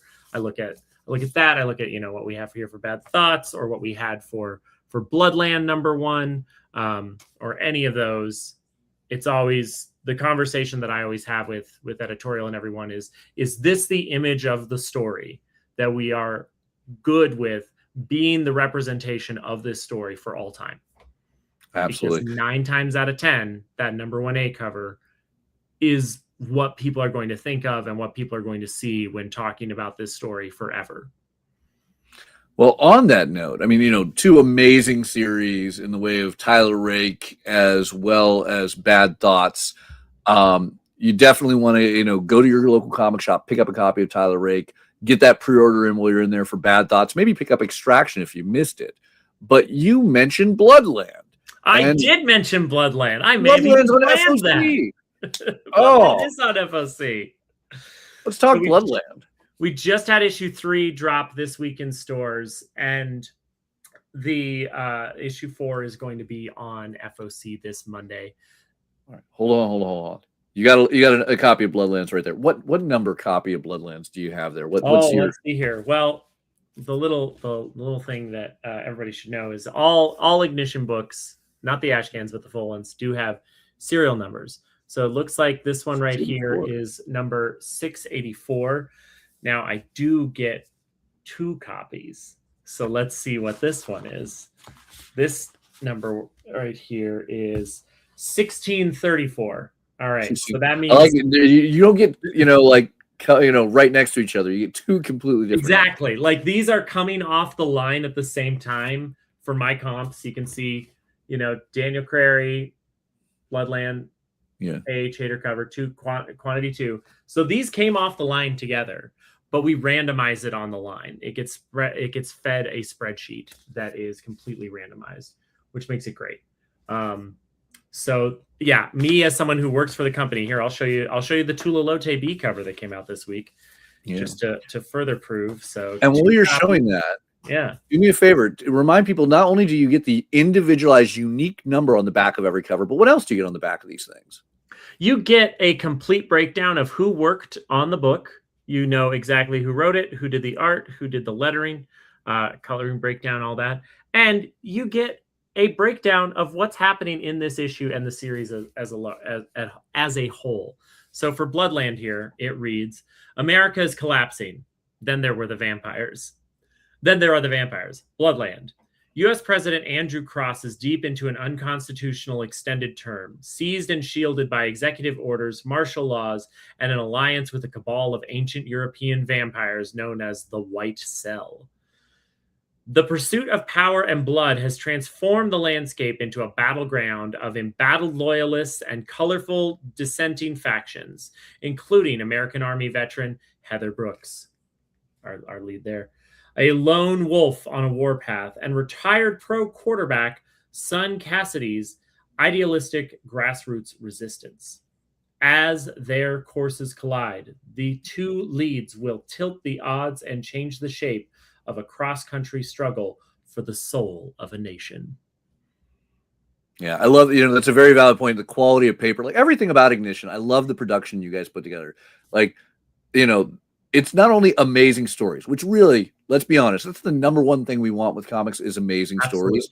But then you guys still put together the package of high quality paper. The individualized numbering is a fun little extra treat. You don't need, but it's fun when you get like a cool number. Like I got a comic that was 666 the other day, and I was so ecstatic. You did?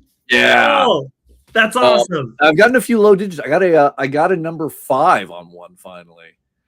But hell yeah. Yeah, but then on top of that, it's easy to sell. You can go to the shelf, flip the comic over, and you know what it's about. You don't even have to open it. You know who did it. You guys have the brilliance. You always have the trade dress at the top. You have the creators. You know the issue. Any comic shop you go into, you guys have it designed to where that's an Ignition book. Who it is, what issue it is, everything about it. You guys are doing it right. And I think setting the high bar that a lot of other publishers could learn from. Well, it really goes back to the founding of the company and that first Comics Pro where Philip and Bree took those meetings at the round tables with Jamie and Jeremy and just took the retailer feedback. What do you guys want to see? What would make this easier for you? And trade dress at the top and, breakdown on the back were, very high priorities for people. Having the talent names visible on the front as well, saying, okay, who wrote this book? Who drew this book? And we try to, in virtually every case, it's talent at the top, logo, issue number, cover art, right? And then on the back, having that breakdown. Even the ash cans have the breakdown. We don't serialize the ash can. The printer that these come off of can't do that specific thing. But the design for the number 1 and the number 1 ash can are going to be essentially the same.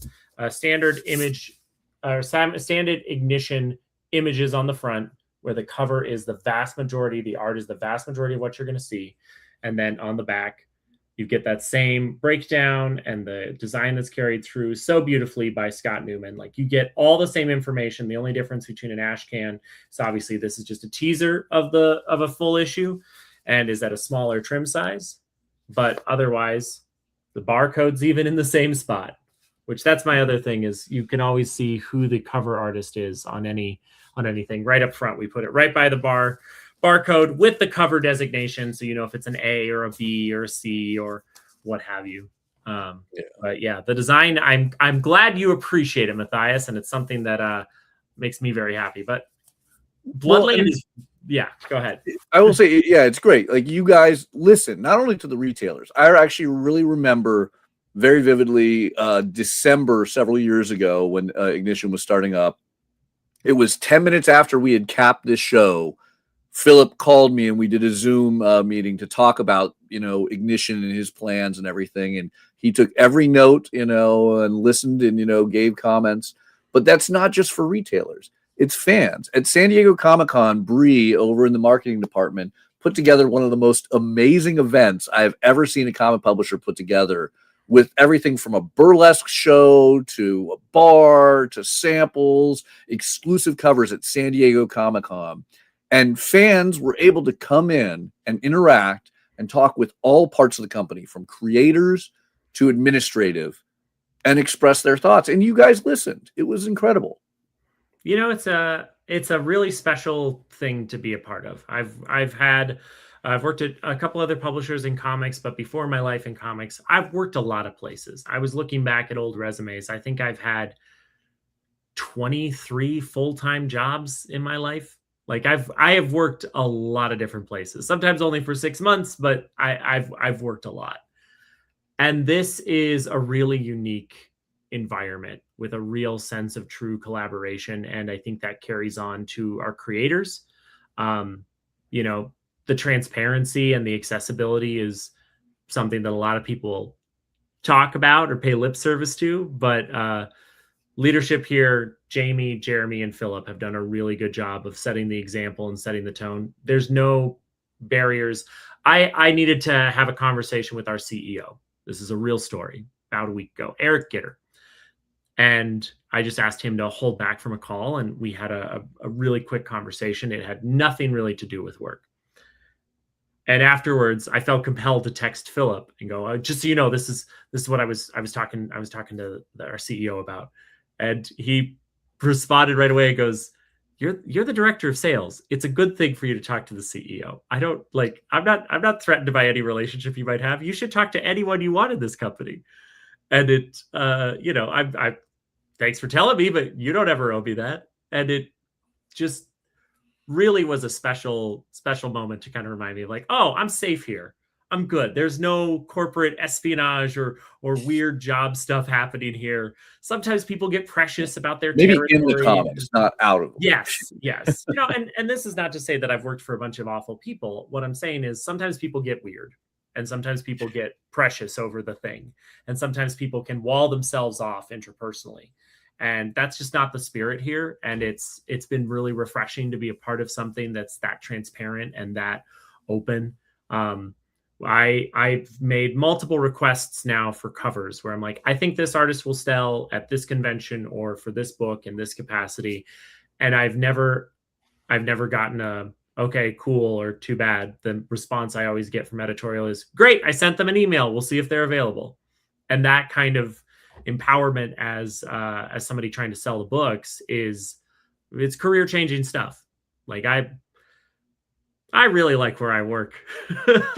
I love Ignition too, but like we got to talk about another part of Ignition. I mean, we've talked about these amazing comics that you guys are doing and all that, but it's even more. You guys have a comic that has a TV series and a new issue on FOC this Monday. Can we talk about Beauty? You up the cover? Boom, baby! The Beauty. The Beauty was obviously a smash hit on FX and Hulu this spring, and really amazing to see, Isabella Rossellini in a comic book adaptation. Like, get out of here. What are we talking about? But in a world where an STD makes you instantly Hollywood hot, but will eventually kill you. It's a weaponized and escaped. In the TV show, they started out as a pharmaceutical that then goes rogue. But ran originally for 33 issues, and we are recollecting that original run. But now we have the new series that just hits issue 6. So issue 5 just hit stands, and that was a really fun jumping on point. Issue 5 is a sort of a one-shot moment within the series. It goes back in time a little bit, and you don't have to really know anything. And so issue 6 here is a jumping on point for a new arc. We're getting into new territory here, but in a world where anyone and everyone can become hot, but then your timer sort of starts. The business interests, the geopolitical interests, the way that this fundamentally restructures society in a society that so values being conventionally attractive, and in a medium like comics where people are typically drawn to be incredibly conventionally attractive. There's murder and anti-beauty cults and horrifying hits that are happening and corporate espionage and government intervention. And it really is one of those science fiction things, one of those fantasy moments, one of those horrific things where you change one thing about our world, one thing, and it changes everything. Just the introduction of this disease. So we've got the original co-creators Jeremy Hahn and Jason A. Hurley back to write, and we have stunning art here. Manuel is doing an incredible work, right? Yeah. But this is an ongoing series. This is a great time to jump in and keep going. So if you just finished season 1 on FX, you'd say issue 6 is the book you want to go to your local comic shop in order to continue it? I would, if assuming that they don't have copies of issue 5 on the shelf for you to grab, but yeah. Well, that's actually something else. I get to keep pointing out all the great things at Ignition. All of this is currently available, right? Like if a store needed issue number 1 of Beauty, they can order it, right? I need to confirm because I tried to just get some issue number 1 and I'm having PRH do a spot check for me because the B cover is still available. I think the A cover might be. I'm doing it right now while we're talking. Check the order, but we do try to generously overprint everything around 10 to 15% above orders so that it is available as people discover it. And so when we went back to print on Murder Podcast number 1, that's because we were out of copies. We went back to print on Voyeur number 1 and Voyeur number 2. It's because it was sold out completely and earnestly. So does that mean there's a slight delay? Sure. But we are printing those after the fact, after a true sellout. So I know we were getting a little low on Beauty number 1, but it is still available at Penguin Random House right now for your local comic shop to order if they don't already have it on the shelf. Which, hey, look, as hot as this book has been, not just content-wise, but sales-wise, it's something you can get. Awesome. Oh, there it is. Yeah. Gotta love it. Ashton Kutcher, drawing fans to comics. That's something I didn't think I'd ever get to say, but is awesome to say. Well, and he played such a magnificent bastard. Just the worst guy you've ever met. Just hated him. Oh, it was fun. Him and Isabella Rossellini bouncing off each other was one of my favorite parts of the show. That, especially the flashback episode with Vincent D'Onofrio playing him in his pre-beautified state. It was pretty fun. It's such a good series, and I'm very excited for the future of all things the Beauty. Oh, little tease there. Maybe. Okay. If I say anything more, you're going to see a little red dot appear on my head. Well, we on that note, we've talked about a lot of great books right now at Ignition that have dealt with, like black op, corporate espionage, and dark twists, and in a darker world than we all necessarily want to sometimes live in, even if we love to read about it. Yeah. But you have a book that is coming out on FOC next Monday that's a little bit lighter. Ooh, I might have caught Dan off guard. I might have this. Let's see if I can pull this because he's been on it for every single one. Jay, can you give me the next? We do have I'm only thrown because I think we're doing a tiny reshuffle with the Dogsitter. Penguin Random House sent me an email today where I was like, have I gotten that? Yep. The Dogsitter is incredible. This is Jamie S. Rich, our editor-in-chief, teaming up with Megan Levins to tell a rom-com. There's no crazy genre twist here. It's The Shop Around the Corner. It's You've Got Mail. It's Sleepless in Seattle. It's Anyone But You. It's all like classic rom-com, modern sensibilities and settings. We have a love triangle of sorts. We have a down and out veterinary student who's kind of stepped away and she's trying to balance life a little bit. She's dog walking. She's working a restaurant job, and she meets this guy at a party, and they hit it off, and sort of a must love dogs kind of situation. And then there's her number one client, the woman on the left, who happens to be that guy's boss. And maybe there's some romantic entanglements there. This is one of the most fun and joyous books I've gotten to see in a really long time.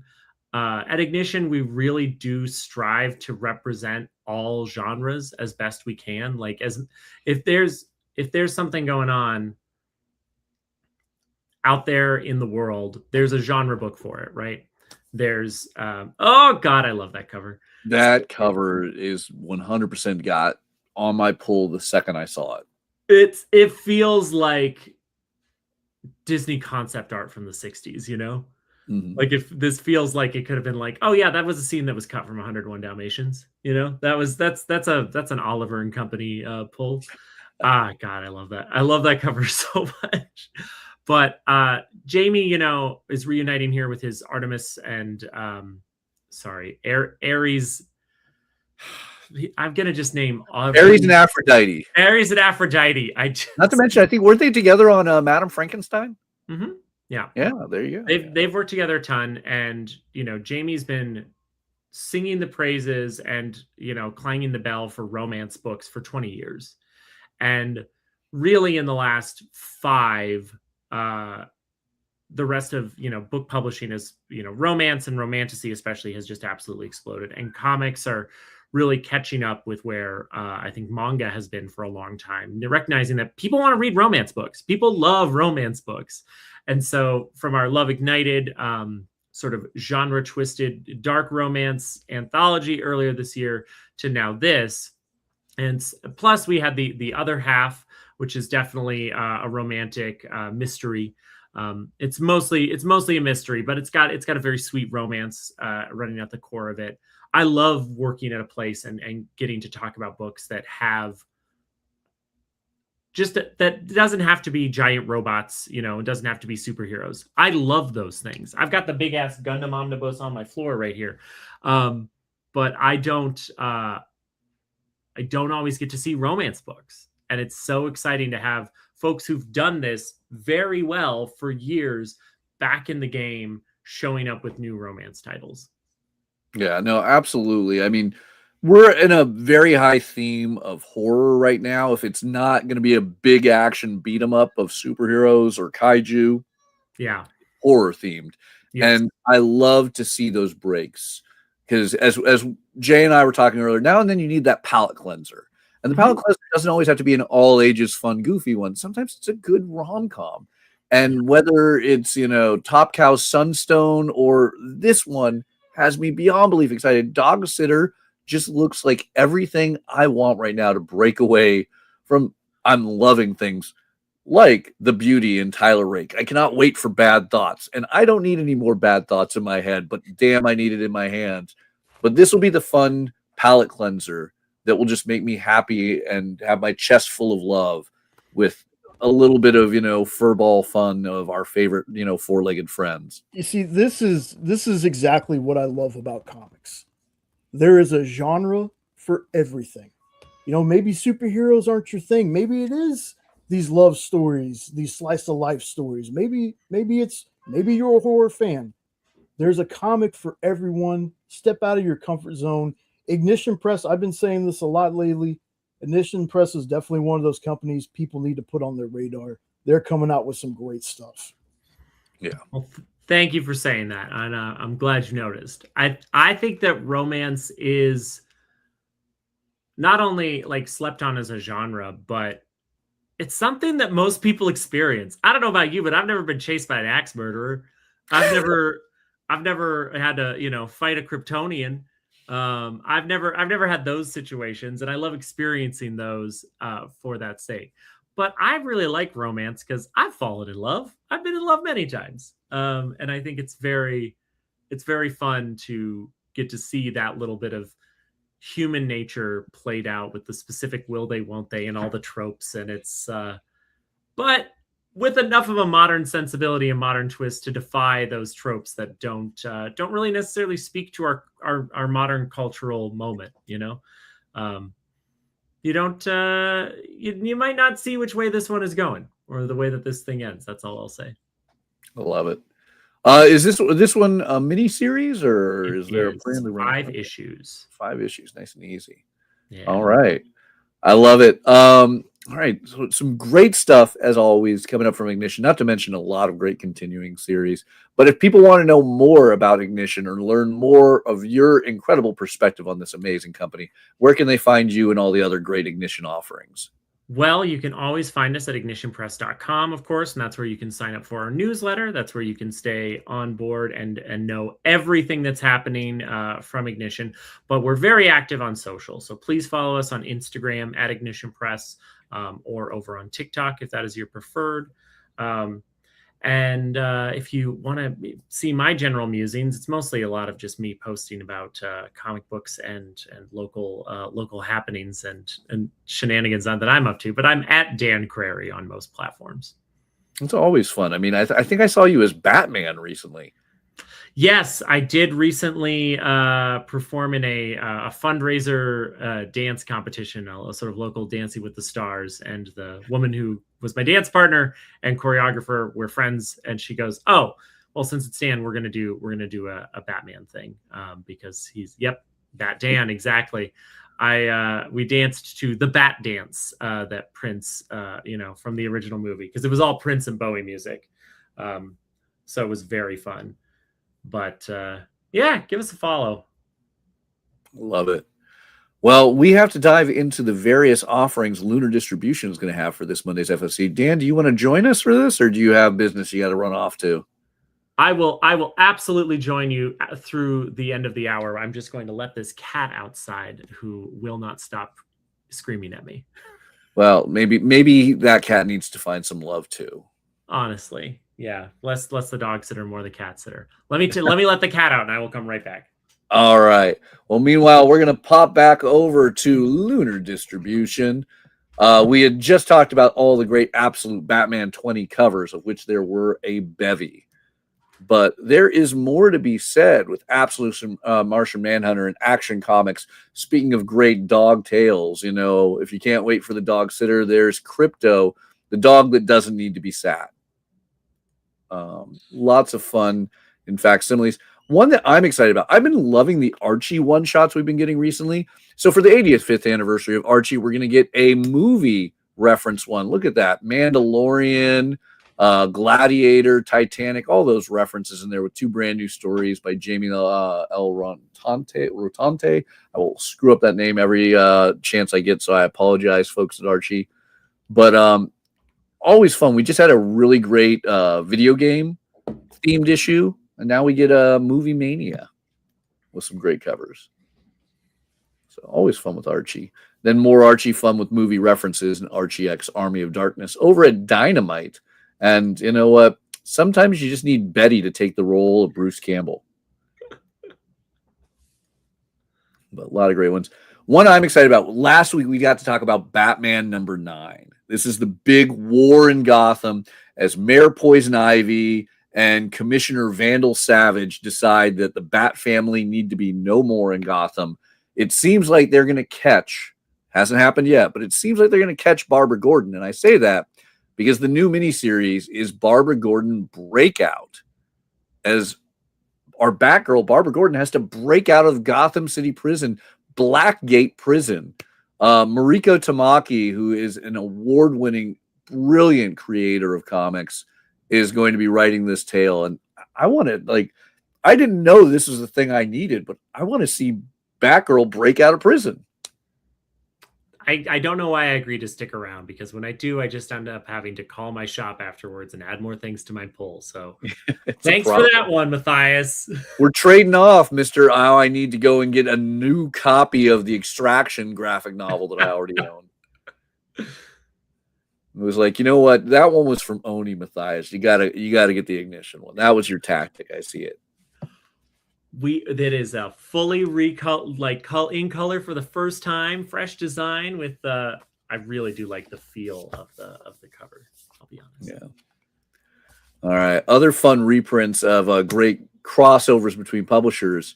Batman TMNT from IDW and DC getting a new deluxe edition hardcover for that classic James Tynion IV and Freddie E. Williams, 2 people that know both Batman and the Turtles in this great $40 crossover.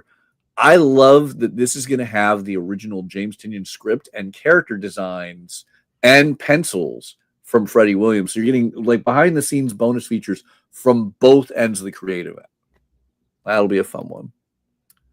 And then for those of you guys who are getting ready to wrap up Invincible Season 4, that Viltrumite War, this is crazy. If you want more Skybound, if you're loving Tech Jacket, the new character that was in Season 4 of Invincible, E.J. Sue, one of the original co-creators of Tech Jacket, is the artist on Robert Kirkman and Skybound's Blood and Thunder. And if you haven't hopped in, a new story arc in Blood and Thunder issue number 13, making it easy for you to hop into this awesome sci-fi epic from Skybound.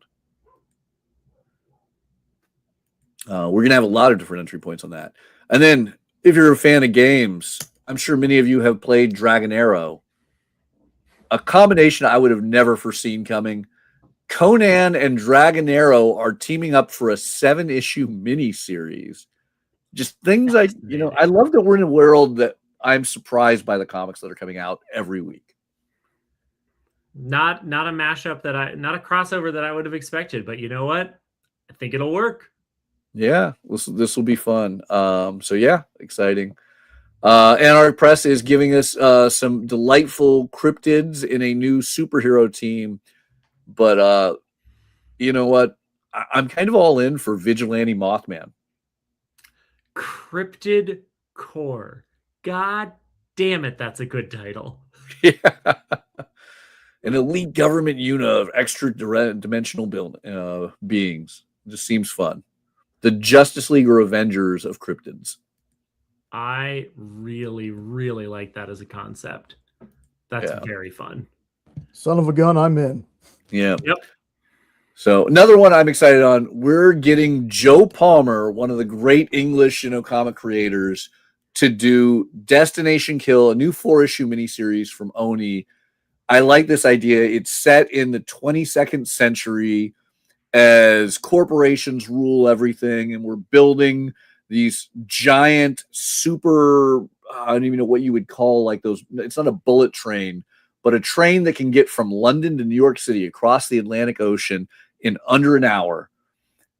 We have a pill-popping, beyond exhausted, sleep-deprived police officer and her ex-partner turned PI who have to prevent an uprising that really, I feel the uprising is more of what we can relate to as a resistance group goes against these corporations. This feels very Judge Dredd, where it's like, we love Judge Dredd, but really we shouldn't be rooting for Judge Dredd. Destination Kill seems like a modern take on that from Joe Palmer, and I'm hyped. The art on this one looks absolutely awesome. Yeah, Joe writing and drawing it. There's some beautiful, beautiful covers on this as well that just really draw me in. I love this 1 in 10. Not every comic. Angus! Yeah. I'm sorry. Liana's the best, and I love that cover with the pills and the cup. The Pez dispenser pill popping. That's the key. Yeah. Gotta love it. So that'll be fun. More Gaston. I feel if anyone in this group can sing Gaston, it's Daniel. But love that we're getting a new Gaston. By the way, this is the correct cover. I don't know why the thumbnail has the issue 2 cover right here, but this is the correct A cover of number 3. But Daniel, I have to assume at some point in your life you sing the Gaston song. Yes, I have. I have indeed. I will say not my number 1 Disney pick. If you really want me going off, it's Poor Unfortunate Souls from Little Mermaid. That's the one I'll bust out at karaoke. Well, next Comics Pro, I expect to hear that because I feel you've got that Ursula tone to you. Well, I've been called a witch before. Or well, it rhymes with. Ooh. All right. Dork Fans, issue number 4, Scotty Young cover. Wow. Nice. But then on top of that, if you're not yet a Dork fan, there's no reason not to be. This is an amazing, amazing comic. And now we have a 5th printing of number 1. And here's my favorite part. Aside from just a Robert Kirkman quote on there, there's a Matt Dinniman of Dungeon Crawler Carl quote calling this hilarious, vivid, endlessly clever, and filled with heart, the best new comic I've read in forever. And that's saying something because Dungeon Crawler Carl is one of the hottest selling prose novels out there. And Matt Dinniman is responsible for a new graphic novel adaptation of the Dungeon Crawler Carl comic series over at Vault.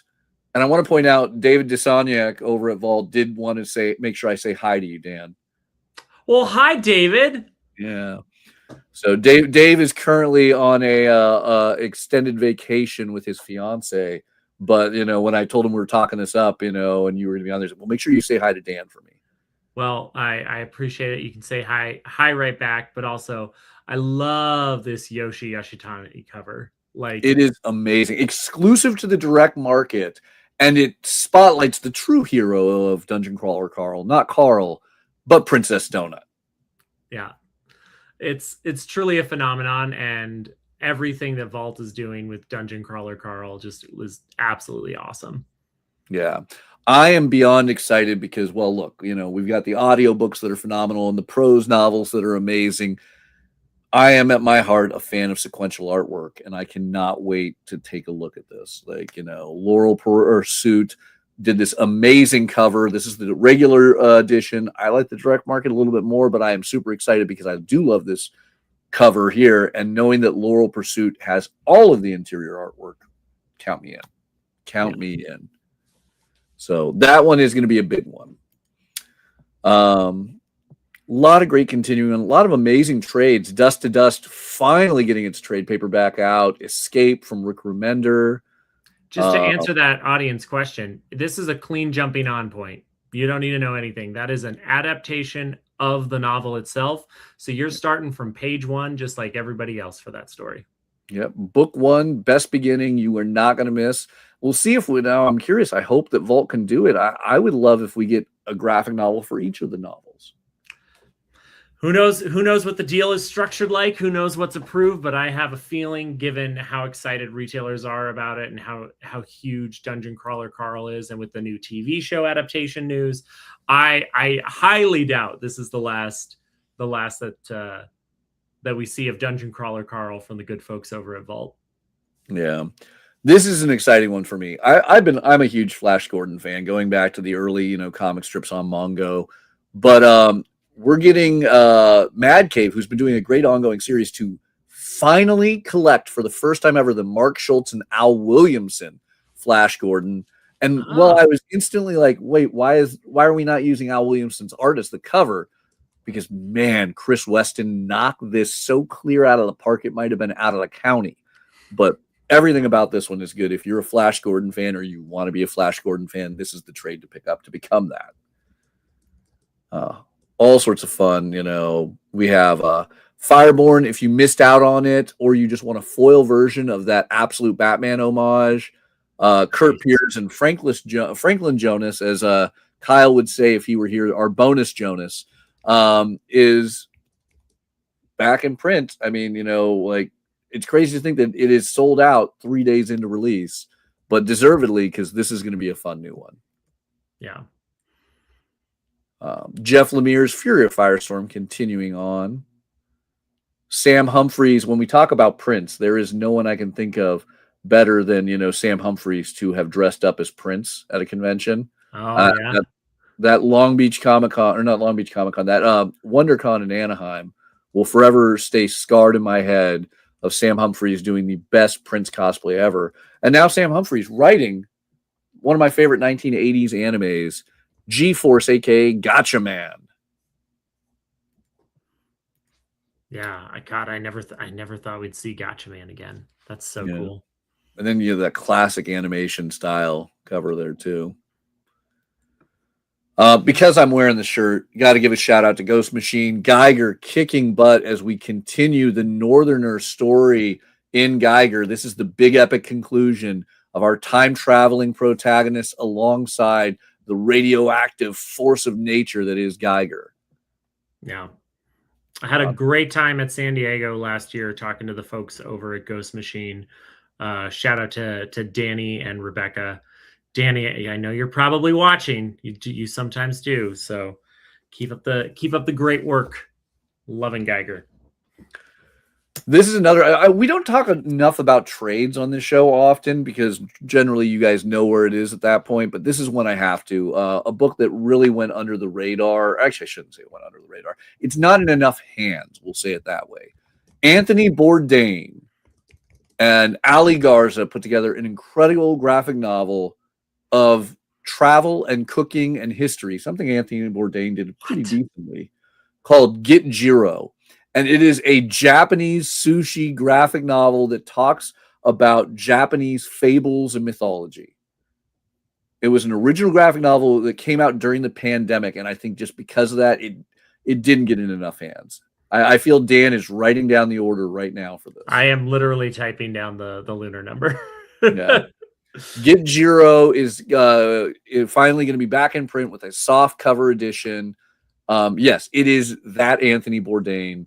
And I mean, whether you know Anthony Bourdain or not, whether you love him or not, this is an amazing piece of a cooking comic and a Japanese history and mythology comic. That's awesome.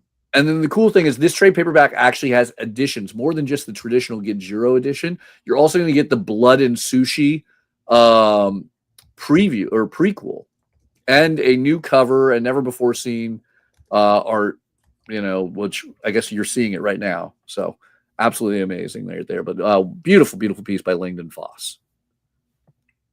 Like, I want that as a tattoo now. Honestly, where would you get it though? My back is already fully covered, so I guess it, maybe a nice little chest piece or something there. I think a thigh for summertime. Ooh, there you go. Yeah, for the beach season. All right, G.I. Joe, Real American Hero. For you fans of Snake Eyes and Don Marino is going to get a Snake Eyes origin right there. We get the shocking secret about Snake Eyes from their time in Springfield. But beautiful new covers there also by Lee Weeks. Can never go wrong. Anytime we get a Snake Eye story, it draws me right back into G.I. Joe. Let's see. All sorts of fun continuing series. Another one I have to point out, if you're an Invincible fan and you haven't read Capes, Capes was in a mini-series by Robert Kirkman that came out early on in the Invincible universe.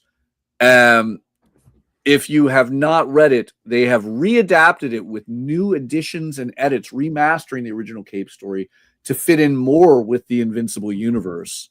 And this is perfectly timed because this will be the first 6 issues collected in trade. Issue 7 will be FOCing, I believe, next week, as Benito, who used to do backups in Invincible, takes over Capes and tells you a tale during the Viltrumite War, which is currently what we're seeing in the animated season 4, of what was happening on Earth.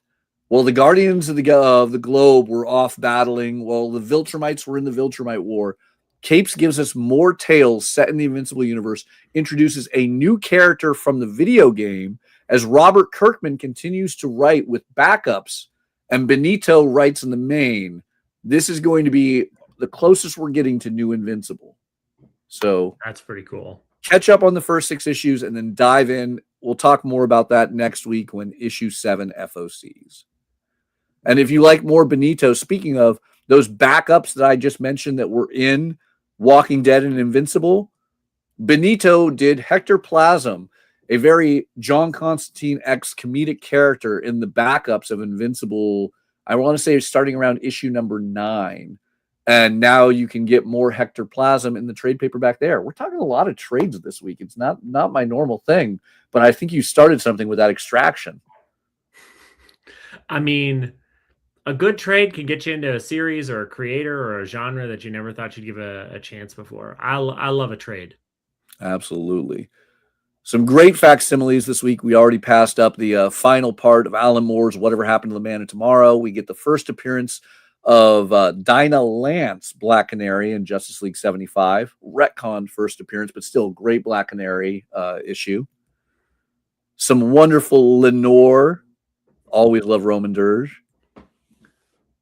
Murder Drones fans, if you missed out on the first and second printing of number 1, this isn't a third printing. No, this is a new one-shot origin for Murder Drones. But if you're loving the animated series, if you're trying to find a way to get into the comics, this one-shot will be an easy one. You can still get in Sue Lee's beautiful artwork in this one-shot as we get an origin of what is the name of the protagonist in Murder Drones? I cannot remember right now. N. Yes, there we go. So all sorts of fun there. I was at Oni when that book was being discussed and everything, and I have to say the folks at Glitch are so nice and so cool. They're great. I love to hear that. I love it when you have that hope that they always tell you don't meet your heroes, kid. But I love it when we have that evidence of like no, these guys are awesome. No, Jasmine at Glitch, one of my favorites. Like so professional, cool, collected. and very fun at the same time. My dog is going ballistic, so I'm going to disappear again to get the dog, and I'll come right back. All right.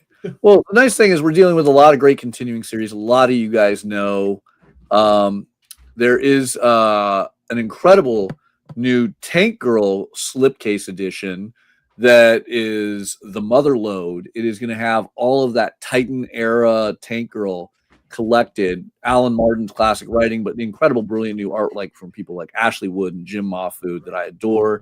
We'll talk a little bit more about that when we get to our top 10 in a moment. I really think a lot of it great continuing stuff. So we just advise you guys take a look at Lunar so you can see it all there. But as we're hitting noon, I think it's time we just cut to our top 10. What do you think, Jay? Absolutely. Let me get that set up real fast. All right. So first up, obviously, when we do our top 10 is our honorable mention. And we had to censor the direct market edition a little bit. Jay, what was the reason we censored this? Covering butts to cover our butts. There it is. Yeah, can't get YouTube to kick us out there. But the direct market edition, beautiful cover by Ashley Wood in the most Tank Girl fashion as Tank Girl is checking out a pimple on her rear end. But really great slipcase. You're going to get the entirety of the Titan era Tank Girl in this for, hey, what better price could I be thinking of, Dan, than $69. $69.99. But yeah, awesome cover. Had to get that honorable mention. I own all of this, and I'm going to rebuy it for that slipcase. That's awesome. Yeah. Then we get to our top 10. First off, look at that beautiful cover by Ariel Diaz on Emperor Aquaman 17. Adams has been knocking out every single issue of Aquaman since #1, but once it became Emperor Aquaman, it has gotten better and better, and every cover is amazing. But this Diaz cover, whew, beautiful. That's stunning. I'd buy a print of that. Yeah. Then in #9, Amazing Spider-Man, continuing a redhead theme we have here. We get the Magic the Gathering card of Romantic Rendezvous, and it fits because obviously with the post-death spiral, there could be some potential romance once again sprouting out with Mary Jane and Spider-Man. You'll have to check out ASM 29 and, of course, Venom 3. I can't even remember what issue we're on of Venom right now, but the one that we talked about earlier in the FOC show. Some big moves right there, and this Magic card could be the hint of it. 258? Yes, 358. Thank you. This is why we keep Jay around. He's good at his job. All right, more redheads. It's a theme. Spot 8, Carl Kerschel's incredible cover on Barbara Gordon Breakout. We all want to see. Look, I never wanted to put Batgirl in prison, but man, I want to see Batgirl break out of prison. Exactly. So, I mean, and look at that sly smile on her face. She knows she's getting out. Meanwhile, getting into the thick of things, Bad Thoughts. I love that Fernando Blanco cover. It's so good. It's so good. And honestly, if it wasn't such a week of amazing books, this could easily have been my #1. If you haven't, go to your local comic shop, see if they still have the Ash Can of Bad Thoughts. I wish my shop did. We gave them all out. Everyone's on it. This is going to be amazing. Look, Andy Parks knocked it out of the world with Extraction, with city, not city, Spanish word for city, Ciudad. And the Extraction films blowing up the world. Netflix now announced a 3rd film. Yep. I don't want to. Just the week before the trade comes out, too. They announced that, and then the next week the graphic novel's back in print. God, that's good timing. Love when we have the Tyler Rake series. Andy Park is on a streak of amazing, but I'm really gonna say that the bad thing again. I think Bad Thoughts is the best of it.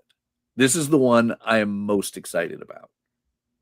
So I got to read the first issue thanks to Dan, and the things I wish I could say, but you guys are gonna love this book. This is Andy Park's, I think, best one yet. It's awesome. All right. In spot 6, Scotty Young. I mean, look, I've seen Brett do a lot of covers for Scotty Young and I Hate Fairyland, but I love seeing Scotty Young do covers for Brett. This cover is everything to me. I love it. Then the classic Camila D'Erico, one of the more sought after artists in multiple industries, doing a beautiful cover on Witchblade 21. Hot off of issue 20's Witchblade Svetlana Shubina cover, which again, the ratio of that is a $60 book. It was a 1-in-20 ratio, and it's a $60 book on the aftermarket. We're going to get the same thing, Camila D'Erico doing this amazing open order cover of issue 21. There is a version at the 1-in-20, and there is a black and white pencil version, I think, at the 1-in-50. This is going to be hot. I mean, it's beautiful. And, of course, as always, Jay saving our butts once again by saving her butt. All right. Spot number 4, JLA Avengers number 1. We're getting a facsimile edition. And look, well, I have the originals. Not everyone does. This is a great, affordable way to get this epic crossover with George Perez interior artwork, Kurt Busiek writing, and now Orion Stegman variant. This is the cover I'm going after. Dan, were you around? Did you get the original JLA Avengers some 20+ years ago? Well, I did not actually pick it up at the time, but I've had the pleasure to sell it in multiple auctions in multiple different forms over the years to raise money for things. Yeah, I feel I vaguely remember that. Yeah, once or twice when they did that one per store reprint after George Perez passed away. Those things were very the Hero Initiative trade paperback. Yes. Yeah, exactly. Yeah. So you're going to go after the facsimile so you can give it a read proper? Oh, absolutely. There it is. Kurt Busiek. You got to love it. And then, and again, the late, great George Perez interiors. Yeah. All right. Spot number 3. Come on. Realistically, spot number 3 is all of the Robin's covers on Absolute Batman 20. But as a fan of Dick, it will always be the Dick Grayson cover for me. Q Yong Yeom doing an amazing job of that. So I love Dick, and that is absolutely my favorite of the bunch. There it is. Yeah. Spot 2. It could be anything. These blind bags have so many phenomenal options in them. That is why the True Believers blind bag of Queen in Black number 1 hit number 2, because it could be an original piece of art, an original sketch from one of your favorite comic creators, or it could just be an amazing Art Germ cover, like Art Germ, some minor thing, a brilliant Dave Marquez cover. It could be one of a million brilliant options. But the thing I love, again, these blind bags are not going to give you the A, B, or C cover. They're not going to give you a traditional cover. They are unique covers to the blind bags. So this time you're not taking a risk that could disappoint you. You're going to get something special and something fun. Marvel learned. What can I say? It is absolute just stab to the heart that Disney let go of David Gabriel, because he proved that he listens and he learned with the this approach to the blind bags. And I am very happy for him that he put this together. I wish he was here that I could thank him more directly on that. Absolute legend. All right. So big number 1. Number 1. Dungeon Crawler Carl, but specifically the direct market Yoshitan cover featuring Princess Donut. Yoshi's use of color is always amazing. When I worked at Vault, we had the tarot variants that Yoshi did for Witchblood, and I've been a fan ever since. And I'll tell you right now, before this call, I was looking at concept sketches for a new Yoshi cover for a number 1 I have coming out in October. Ooh, okay. Well, we'll have to drag you back on at that point when you can, tell us what it is. Oh yeah. Oh, if you don't see me until October, something horrible has happened. That is true. But yes, no, I am excited. Dungeon Crawler Carl, one of the biggest prose novels in geek culture currently coming out. It is one of those crazy things that this is not just selling in bookstores. This is selling in comic stores. Comic shops can order the prose novels through Penguin Random House, and you can now order the graphic novels through Lunar Distribution, which is amazing. 2 amazing covers, but I have to emphasize that direct market exclusive that forces you to come into the comic shop to pick it up and enjoy Matt Dinniman's epic new series with sequential artwork, beautiful interior artwork from Laurel Pursuit. So those are our top 10. Man, we ran 10 minutes over today. I just love talking Ignition with Dan. I'm going to blame Dan entirely for that. I'll tighten up my pitch on all the book features for next time. But thanks so much for having me, man. This is a hell of an FOC. Now I got to go spend more money at my shop. Absolutely. But we're not over yet because, Jay, what else is on the EXP this weekend? Well, first of all, Dan, never change your pitches. They're perfect. You got perfect pitch there. Thank you very much. Later on today, 7 Eastern, 6 Central, we're going to have original art with Nick Barucci, and he's going to have a guest. Crease Lee is going to be on, and we're also going to be selling some art by, what's this guy's name? New up-and-comer guy, Mannix? People are kind of going crazy, but we're going to have some of that art on there. And then, of course, at 9 Eastern, 8 Central, you got Nancy McCann and the crew from Comics Unlimited for Friday Night Live. Hell yeah. Always a great show. And then, of course, we'll be back next Friday with even more books on Final Order Cutoff, some amazing new ones. But, man, do not forget, reach out to your local comic shop. The sooner, the better, with all the books, all the covers, all the amazing graphic novels that you guys want. And then you can also, while you're at it, let them know, hey, can you grab that Extraction trade off the shelf and set it aside for me? Because, look, the movies are awesome, but I got to read the original source material. Go back to the canon, to the original, the OG. All right. Thank you so much for joining us, Dan. And thank you guys all for watching. Get those orders in, and we'll see you all next week.